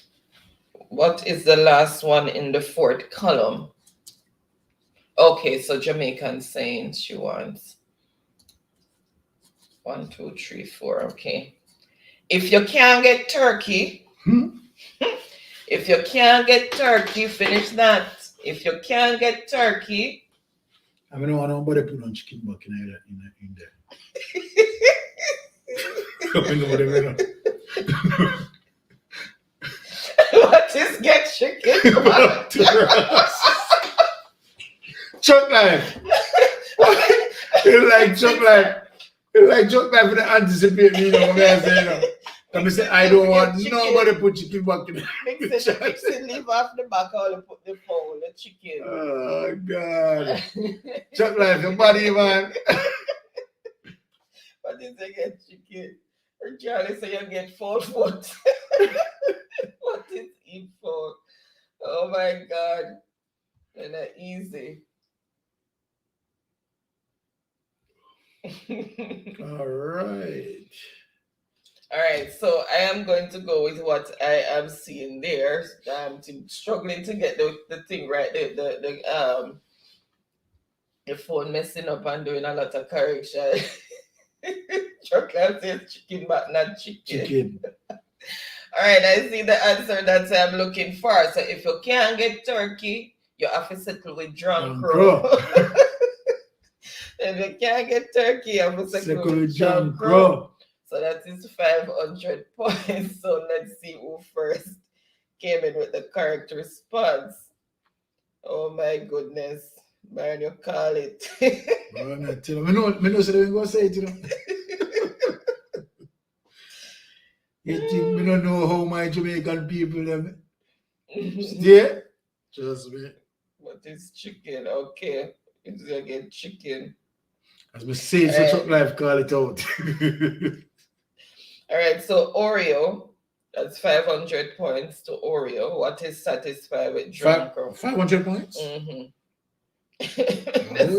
Welcome, Verona. Happy Friday. Thank you so much for joining in. I say, what is get ham? Bless up yourself, Verona. All right, thank you for passing through. Okay, so the score as it is, Truck Life on 100 points, Daniel 200 points, Mixing 500 points, Sharon Second runner-up, 1,100 points. And Ricky Ricardo, Baga Baga, aka Nuff Clothes, 2,400 points. Okay, so it's saying theater for 400. Theater for 400. Most known for his television series Titus in Town, which Jamaican actor has been featured in over 20 plays and movies.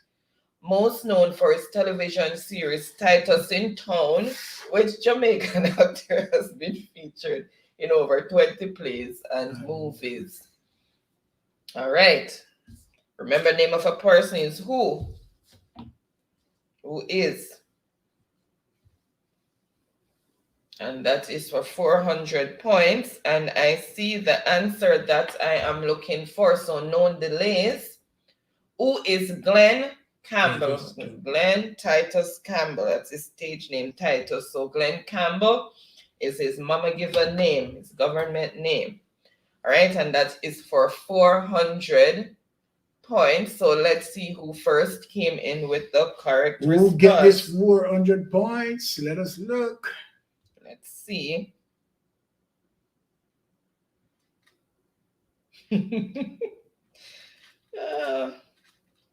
Hold on. Chicken will be more accurate.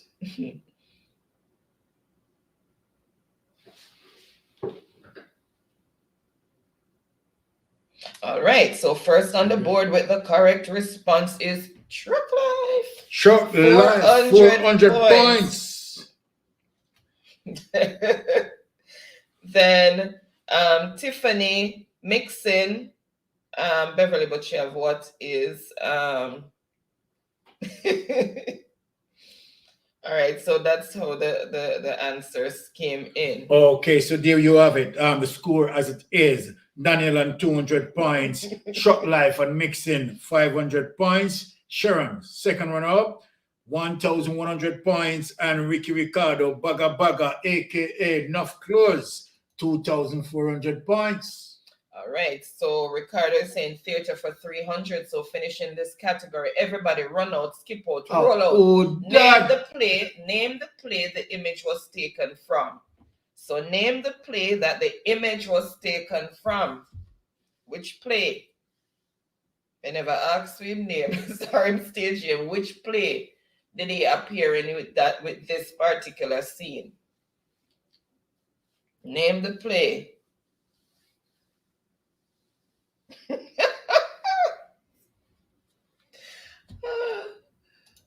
Boy, may I tell you, say the keyboard and the phone or whatever device I use, I give some people a hard time.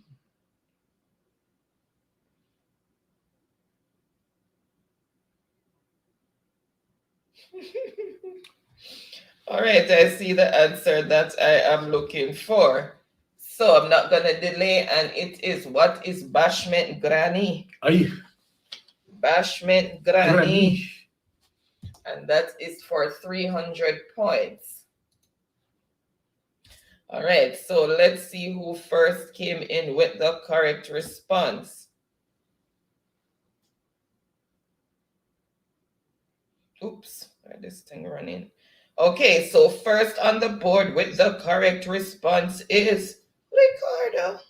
Okay. Ricardo for 300 points. It's who is Bashment Grandby? It's a typo. Then, you know what? Then Tiffany. Then, okay, Sharon.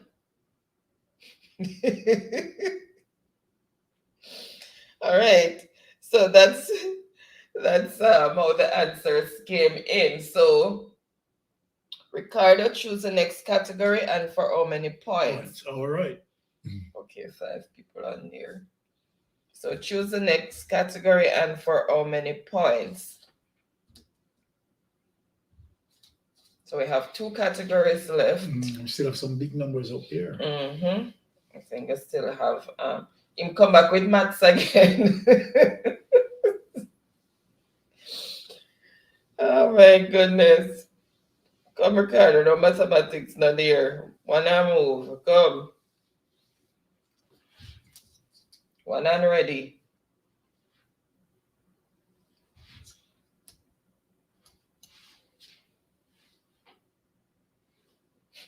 Not like them the one left.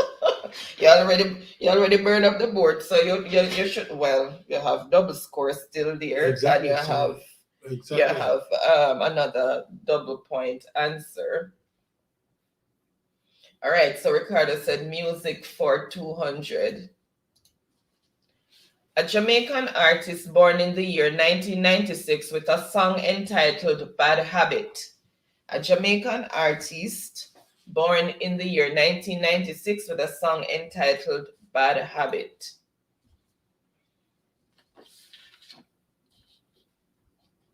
And remember, name of a person is who is. Oh, Jesus. Tiffany said, me always run out with Bob Marley, so.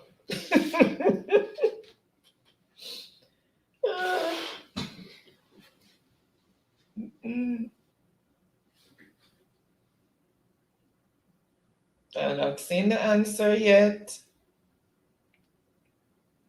Born in 1996 with a song entitled Bad Habit.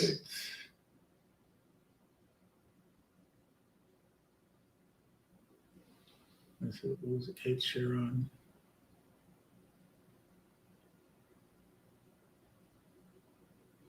All right, I see the answer that I'm looking for running up on the screen now. So let's see who first came in with the correct response. And the correct response is, who is Shensia? So she was born in 1996 and has a song entitled Bad Habit, and that is for 200 points. So let's see who first came in with the correct response.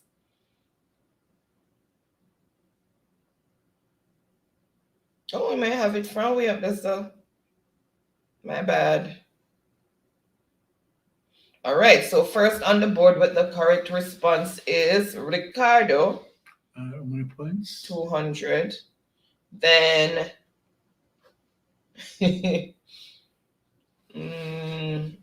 then it come back with Shensia again, and this time he put it in a bowl because he realized I didn't see it before. Then Sharon. Okay, and that's how the answers came in. Okay, good.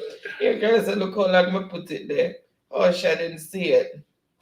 Right, so Ricardo, choose the next category. And for how many points? Are you home now mixing? Hope you got home safe. Ricardo said music for 300. Give the name of one of the artists featured on the newly released song, Where You Come From. Give the name of one of the artists featured on the newly released song, Where You Come From. Let me tell you how many artists are on there. 1, 2, 3, 4. So any one of those 4. The first one that I see is for 300 points. So you have 4 artists on that album. So I just need to see one of those 4. All right, and I see the answer that I am looking for. It's something funny. I love use Bob Marley, so I will always type Bob first. I know that's why you put it there, Tiffany. All right, so the artists are Bounty Killer, Buju Banton, Caputan, and Barrington Levy. So any one of those names will suffice, and that is for 300 points. All right, so let's see who first came in with the correct response. Right, and that is for 300 points. Oops, no run away. Don't run away. Ricardo, who is Buju Banton? And how much points? 300. And then Caputan, he also came in with Caputan and Bounty Killer. But you know all of them. And yeah. And Miss Still There Road. Oh, okay. Keep safe out there. Ricardo come back with the mathematics for 500. I every time you to know Ricardo.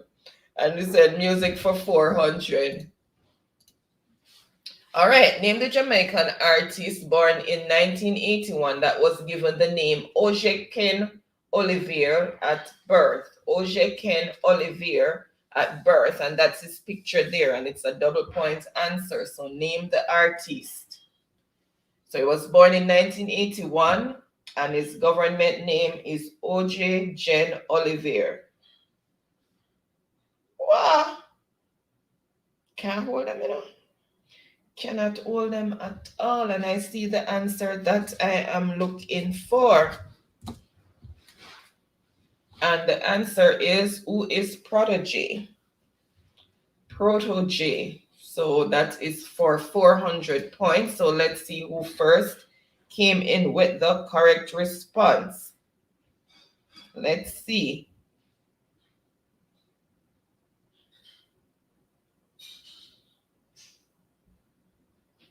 Coffee. Truck Life. What? And that is for 400 points. Tiffany. Hush, mixing time gonna see the picture. Hush. Okay, so the score as it is, Daniel on 200 points, Mixing 500 points. Truck Life. Oops, it's a double point answer. Sorry. So Truck Life get that doubled. So 800. Okay, so it's a double point. So add another 400. Yeah. Okay. My bad. Sorry. You're gonna say hello. Double Truck Life points there. Okay, so thanks for that correction. Justice was served, Ricardo. Okay, so Daniel on 200 points. Mixing 500 points, Sharon on 1,100 points, Truck Life 1,300 points, and Ricky Ricardo, Baga 3,200 points. And some love shout at me in tone of words, Tiffany. Make Right. sure me hear him loud and clear. I'm gonna read him loud and clear. All right, so Truck Life, choose the next category and for how many points? Okay, music for 500, so he's sealing that. Give the stage name of Jamaican artist Michaela Simpson. What's Michaela Simpson's stage name? And that's for 500 points. Michaela Simpson's stage name. So riddles are gonna lick me chip. All right. And I see, oops, can you reach that for me, please? I see the answer that I am looking for. Thanks. So no delays there, and it is who is Coffee or Coffee. Who is Coffee? That is for 500 points. So let's see who picked up those 500 points. Let me just refresh.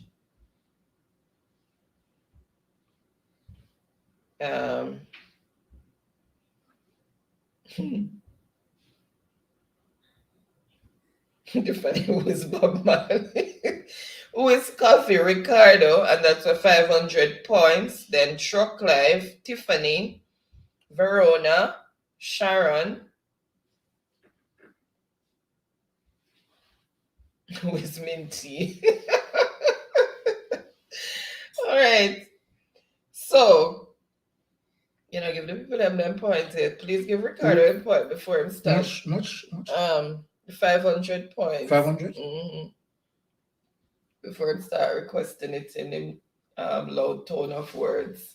Okay, so the score as it is, Daniel on 200 points, Mixing 500 points, Sharon on 1,100 points, Truck Life 1,300 points, and Ricky Ricardo 3,700 points. All right, riddles for 500.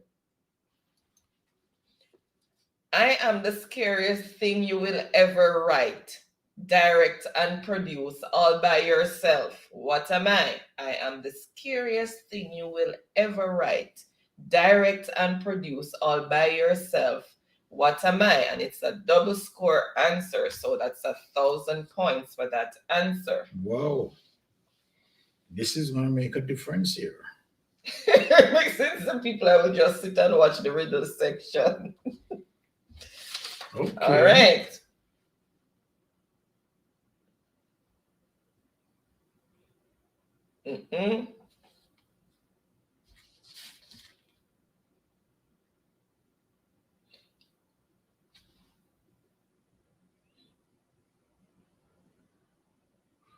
Think about it, people. That's what is dopey. All right, let me give you a clue. You direct it in your sleep. You have to be in your sleep to direct this movie and produce it. So that's your clue.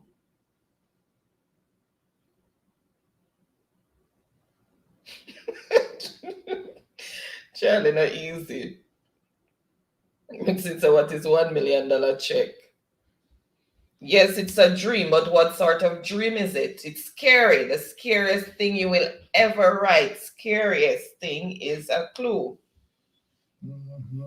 So what is snoring? Welcome, Sniper. Happy Friday. Thank you so much for joining. Sniper. All right, so I am going to... All right, so I see close to the answer, so I'm just going to stop it there. So, and that's for 1,000 points. So let's see who first came in. And it is, what is your worst nightmare? So the scariest thing you will ever write, direct, and produce all by yourself. Right, so what is your worst nightmare? And that is 1,000 points. So let's see who first came in with the correct response. We're not marking for spelling, boss.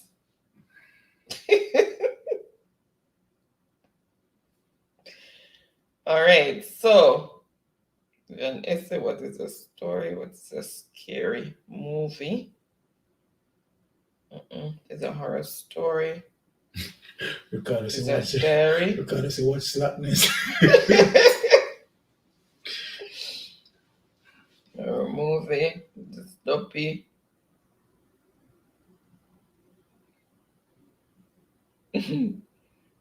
All right, first on the board with the correct response is Sniper for 1,000 points. And just throw one kangaroo wrench on the board. Sniper for 1,000 points. So what is a nightmare?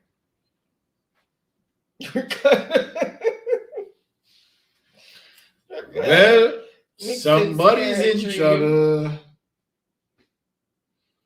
So the score as it is, Daniel on 200 points, Mixin 500 points, Sharon 1,100 points. No, you don't need for the over, Ricky, because Sniper on 1,000 points, and Truck Life 1,300 points. And no, Ricardo, not doing over. You keep putting different categories for 500. So I'm assuming you just didn't want to put the word riddle.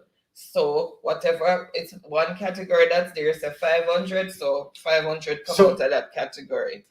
Choose from what's there. Okay, so Sniper, your time to choose. You have won this one. I don't want anyone listen to my phone and go answer question. Where's the Sniper copying your Tiffany? It should be 2,000. It's 500 points, and then that 500 is doubled, so you get 1,000 points. Yes. Sorry, my bad. Okay, 6 boss Daniel. 6 is real. So all right. Sniper, choose the next category, and for how many points? He's saying riddles for 400. Round like a biscuit, busy as a bee. All right. Round like a biscuit, busy as a bee. What is that?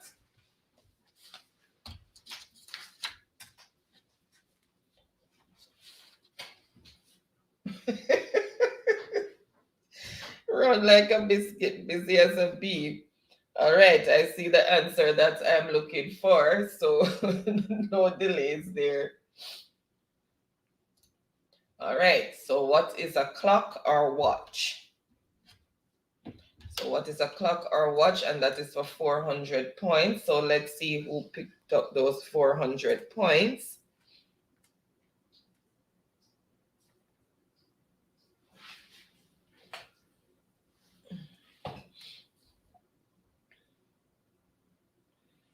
All right, 400 points. Okay, that's where it started. Tiffany. So Tiffany have 400 more points. Where's Tiffany? Tiffany got that? Tiffany wasn't on the board before? No. Oh, so Tiffany is on the board now Good with now, 400 points. Okay, so Then Tiffany. Sniper. Tiffany come with watch as well. Sniper put back clock. Truck life. Daniel. Regardless, I'm not answer no more. Okay, so All Tiffany right. had 400 points with. Daniel said me third seven boss now. Poor me. Okay, All right, so Tiffany is saying riddles for 300. All right, let's do the next one and then. My mother have a pretty house, but a one stick hold it up. My mother have a pretty house, but a one stick hold it up. I wonder which pretty house one What, what is that?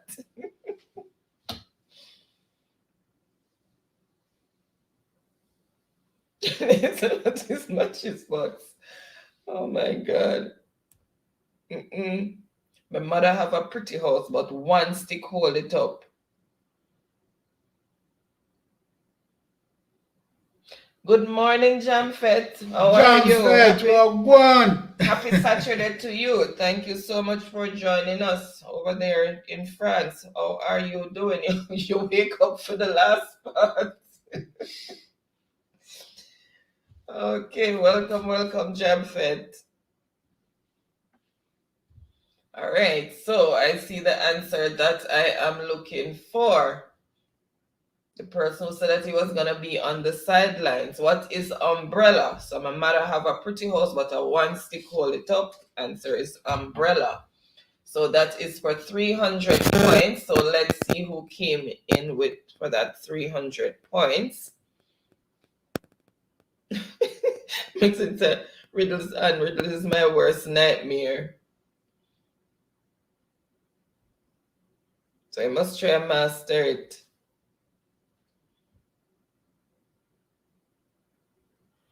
Okay, Ricardo, what is umbrella? Then Tiffany. How much points for that for Ricardo? 300. 300? 300. All right. Okay, so that put Ricardo in 4,000 points. So the score as it is, Daniel on 200 points, Tiffany 400 points, Mixin 500 points, Sniper 1,000 points, Sharon 1,100 points, and Truck Life 1,300 points, Vicky Ricardo 4,000 points. Ricardo saying riddles for 200. Green as grass, Makalaka. Green as grass, Makalaka. What is that? Green as grass, and it have Makalaka.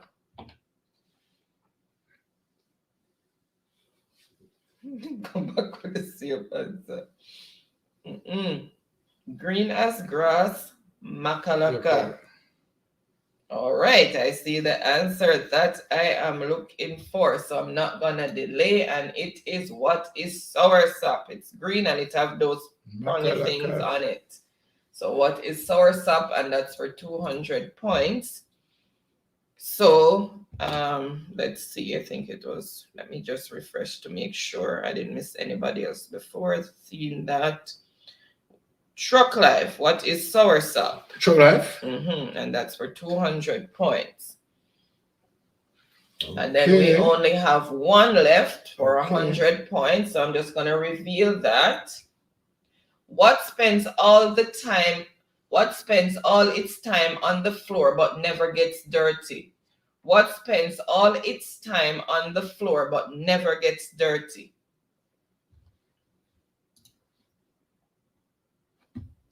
John said not even the crumbs no left. They hawk up all that job fit.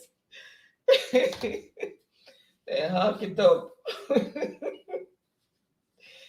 All right.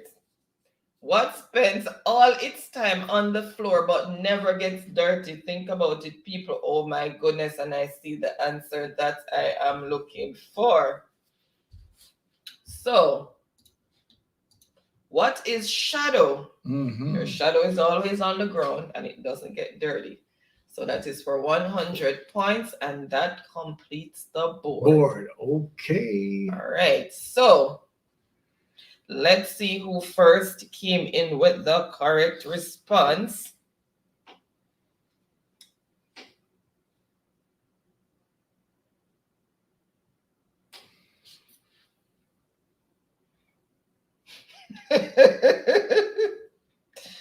Me say, I'm not easy, you know. I'm not easy at all. All right. First on the board with the correct response is the man who said not even no crumbs no left, but he managed to catch one crumb. Okay. Jam fit for 100 points. So. Okay. So you. Okay, so that's Jam Fit for 100 points. And let's see who else came in. Then Sharon, Truck Life, Charlie. Daniel said 2 times I get kicked off the board now. Hush. Make sure no say them not kick you too hard though. They're not really that violent over here. Let me give you a gentle ease off of the board. And Tiffany said, congratulations to all the winners. So congratulations, yes, and great game to all the participants. Okay, so congratulations to all these persons who find themselves on the board and persons who participated in general. Okay, sure. Right? So we are going to have to request maybe some numbers as it relates to new persons that added to the board. So we have Mixin on 5th place as it relates to 500 points, and Sniper on the board as it relates to 1,000 points in 4th place. Sharon in 3rd place as it relates to 1,100 points. Truck Life 2nd place as it relates to 1,500 points. And Ricky Ricardo is the winner for tonight, 4,000 points. All right, so he's the winner for 1,000 Digicel credit. All other persons will be getting $500 credit. All right, so $1,000 credit. Sniper is saying to give his portion to Tiffany, so just write Tiffany name beside Sniper, please. Okay, so Sniper, so Tiffany. Yeah. Okay. It's just two different numbers, so just put Tiffany so I don't make a mistake. Let's cross, cross off Sniper and put and just leave Tiffany. Okay, so Tiffany we get Sniper credit. Okay, all right. Hush, Daniel. Do we have a number for Sharon? Yes, but she can, if she doesn't want it sent to that number. So Sharon, you can send me the number on IG that you want your credit sent to. And I had a number before, so I don't know if the same number you want to use. If it's a different number, you can send that, as well as you can just say use the same number. Yep. Then they'll say yes, Ricky, fully 7. And then he's saying it's a 7 boss. Hush, Daniel. Okay, all right. So that is it. So we have all the numbers? Yes, I know everybody else number. So you will deal with Sharon. will deal with that. Mixin said, Mixin wanted to is the usual digi number. Mixin. All right. So Mixin wanted to the digi number. What's the digi number? You know the digi number? Yes, Baron. Okay. Mixin, just put digi. Yeah. Okay. Digi. And Sassy is looking. Thank you for still being here, Sassy. Happy Friday. Bless yourself, Sister Sassy. How's things going on? How's the experience going on so far? Hope all is good. It's been keeping you very busy.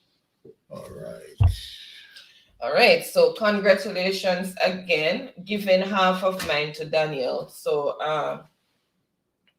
Ricardo giving half of his to Daniel. Okay, so let me change that. Ricardo after Daniel. Mm-hmm. So that's how it goes over here, guys. Great sportsmanship. Yeah, we share. Share. So only top 5 name call. What? Sas. Look here. John Fett make very rusty on French. Okay. So Ricardo giving after Daniel, right? Mm-hmm. You did an exam today. Have more month end. Okay. Well, all the best. I know you will do. So will do great. So I put a notification. And the light is at the end of the tunnel, so you're getting there. I put a notification here. Mm-hmm. So I'm just color code it. So we don't make no mistake. All right. So this is color coded. That's for memory. All right. Okay. So we'll go do that. Ricardo Samaran call out everybody's score. He said, "Well, know everybody's scored." What have I done, Ricardo? He said, "Ricardo." Okay, so mixing Ricardo and 500 points came in 5th place. Tiffany, 1,000 points, came in 4th. Sharon, 1,100 points, came in 3rd. Truck Life, 1,500 points, came in 2nd. And of course, you, Ricardo, 4,000 points, came in 1st. Okay, so put beside Sharon, 5711. Okay, just 5711. Yeah, she said send it to the side. Okay, so close that, right? Yeah. Okay, Sharon, noted. Thanks. All right. She said Tiffany never come forth, but a sniper come forth. A sniper come forth. All right. Oh my goodness. Okay. So there it is. Let me make sure I didn't miss anything. Like Empress busy tonight, so yeah, she was not here, and she make even Jamfit come in, and she didn't make it. But anyway, never. Maybe she said. Never say never Jamfit. You see, so them take away everything, not even crumbs not left, but you managed to pick up one crumb. Mm-hmm. You managed to pick up one crumb. When I call the next tree for you, Ricardo, you're too good, but call the next tree to make we hear, lol. Eh? But okay. So again, Mixon is saying great live as usual, guys. Thank you so much, Mixon. Blessings. Thank you so much for still being here. And thank you all for joining in. Thank you for your contribution to the discussion. A lot of issues there as usual to discuss and go through. So as Baron said earlier, when somebody asked about the diaspora, Will Rattigan is trying to arrange something for those in the diaspora so that we can try to help come up with some solutions and have more accountability. So those of us who are in the diaspora, we need to get in touch with Will Rattigan. I know Baron left a message for him some time ago, but he still has not gotten back to us. So we'll have to try and reach out to him again. So yeah, we need to formulate a coalition so that we are stronger in numbers.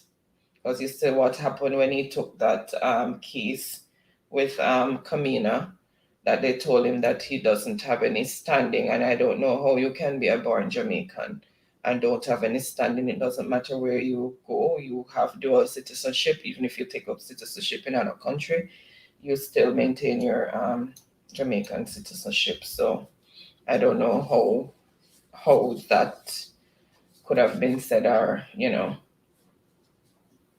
yeah, I know, mixing. I guess all the monies across the globe now are looking similar because the pound looks like that. I guess it's only the American dollars that looks a bit different now. Yes, I saw it on social media when I think it was on the news when people were at the ATM and they were asking how they feel about the new money. And let me see. Maybe next week they will give away some. Let's see how go on. Okay. Yeah, so these it's more durable than the regular flimsy paper. So I guess part of the reason that's why they changed over to that, because you know sometimes the regular money get torn, they have to tape it up, it get crumpled. So these are more durable. So let's see what will happen down the line, because you know what is being proposed with going digital, but you hear him say that paper money is not going to be a thing of the past. It will still be in circulation while we go digital. So let's see what will happen. But for now, I think it's a good move with the type of material that they now use to make the money more durability, as I said.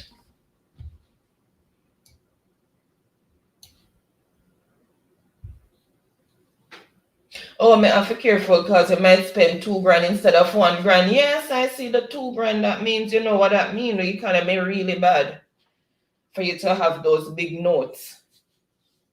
So you have no $1,000, $2,000, and $5,000 note. Let's hope we don't have to jump to $10,000 because that would be too tragic. The money then stick together, lol. Seriously?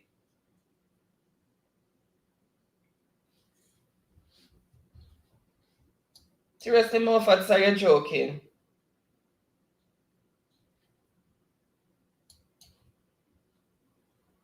Blessings, blessings, Green. Welcome, welcome. Happy Friday. Thank you so much for joining in. Really appreciate you being here. How things?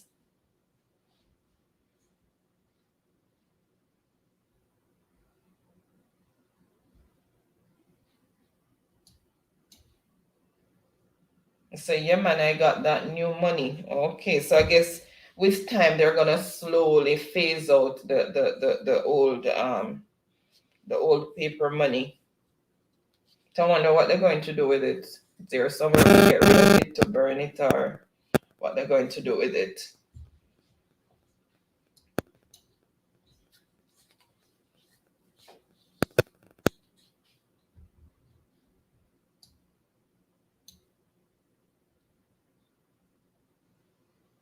Oh, you're on the job as usual. Okay, I hope work is not hectic for you. I have work in the morning as well, so does Baron. Still trying to get over a 16 hours I came off yesterday morning. Still can't bounce back too good yet.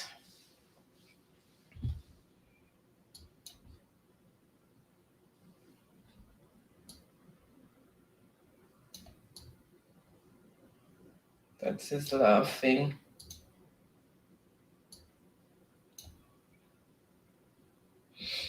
Okay, guys, so when I look closer, the $1,000, them did stick together. Okay, no problem, Green. Whenever you turn up, it's always good timing for us because I know life happens, so all is good. So we have to pay close attention to those money when we see them.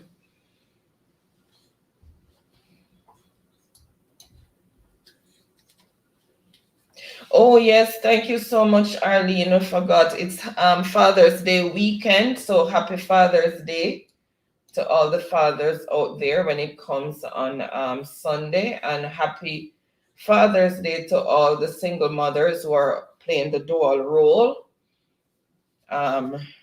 Hope you all have a wonderful and blessed day when it comes.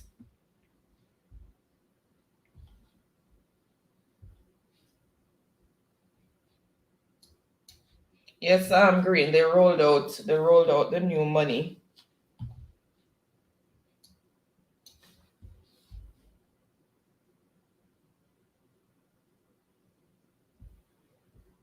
Yes, is pound them start spending again.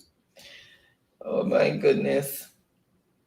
And you know the Bermudan money looks similar too, because the Bermudan money is the same sort of paper that they print it on. So yeah, I think with time most countries are gonna start using that sort of material that they're printing the money on, because as I said, it's real durable. No matter how many times you fold it, when you open it, it bounces back. It don't have the amount of creases and stuff that the paper has, and it doesn't tear. Have I ever seen a torn Canadian dollar or Bermudian dollar? I can't remember. I don't want to tell any lies. I'm just gonna say I can't remember, but I can't remember seeing any of those money get torn. And you fold it how many times? You open it, it bounces right back to what it looked like before. You really have to press into it for it to hold any crease, I guess.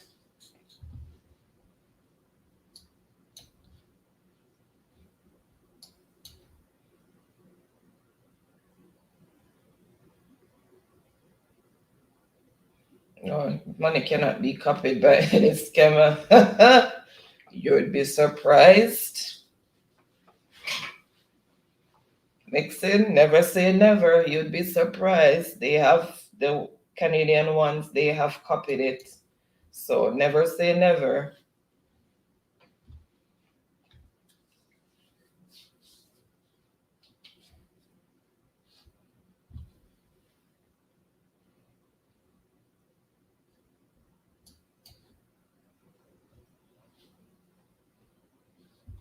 Yep.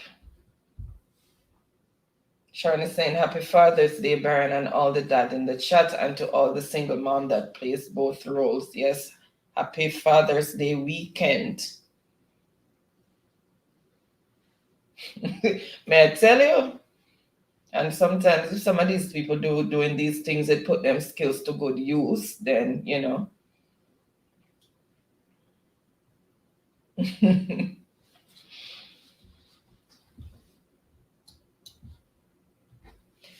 I've not seen the money there.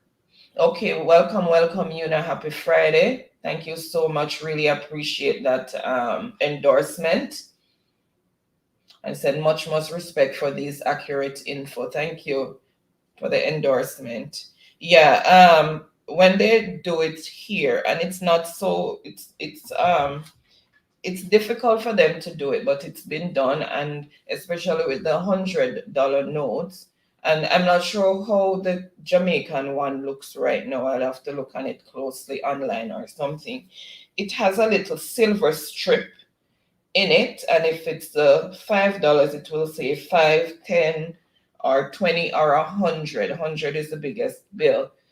If you look closely on the strip there, it's not matched, it's mismatched. So like for the $20 bill, they might have the $5 embedded, the little strip with the 5 embedded in it. So it's just paying attention to the money to know whether you're getting counterfeit or not. But it has happened. They present the $100 note, but if you look on the silver strip in it, it's not 100 that's in it.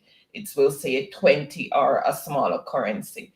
So it's still hard for them to duplicate it properly, but they do it. And if you don't pay close attention to the money, then you can be duped, you know.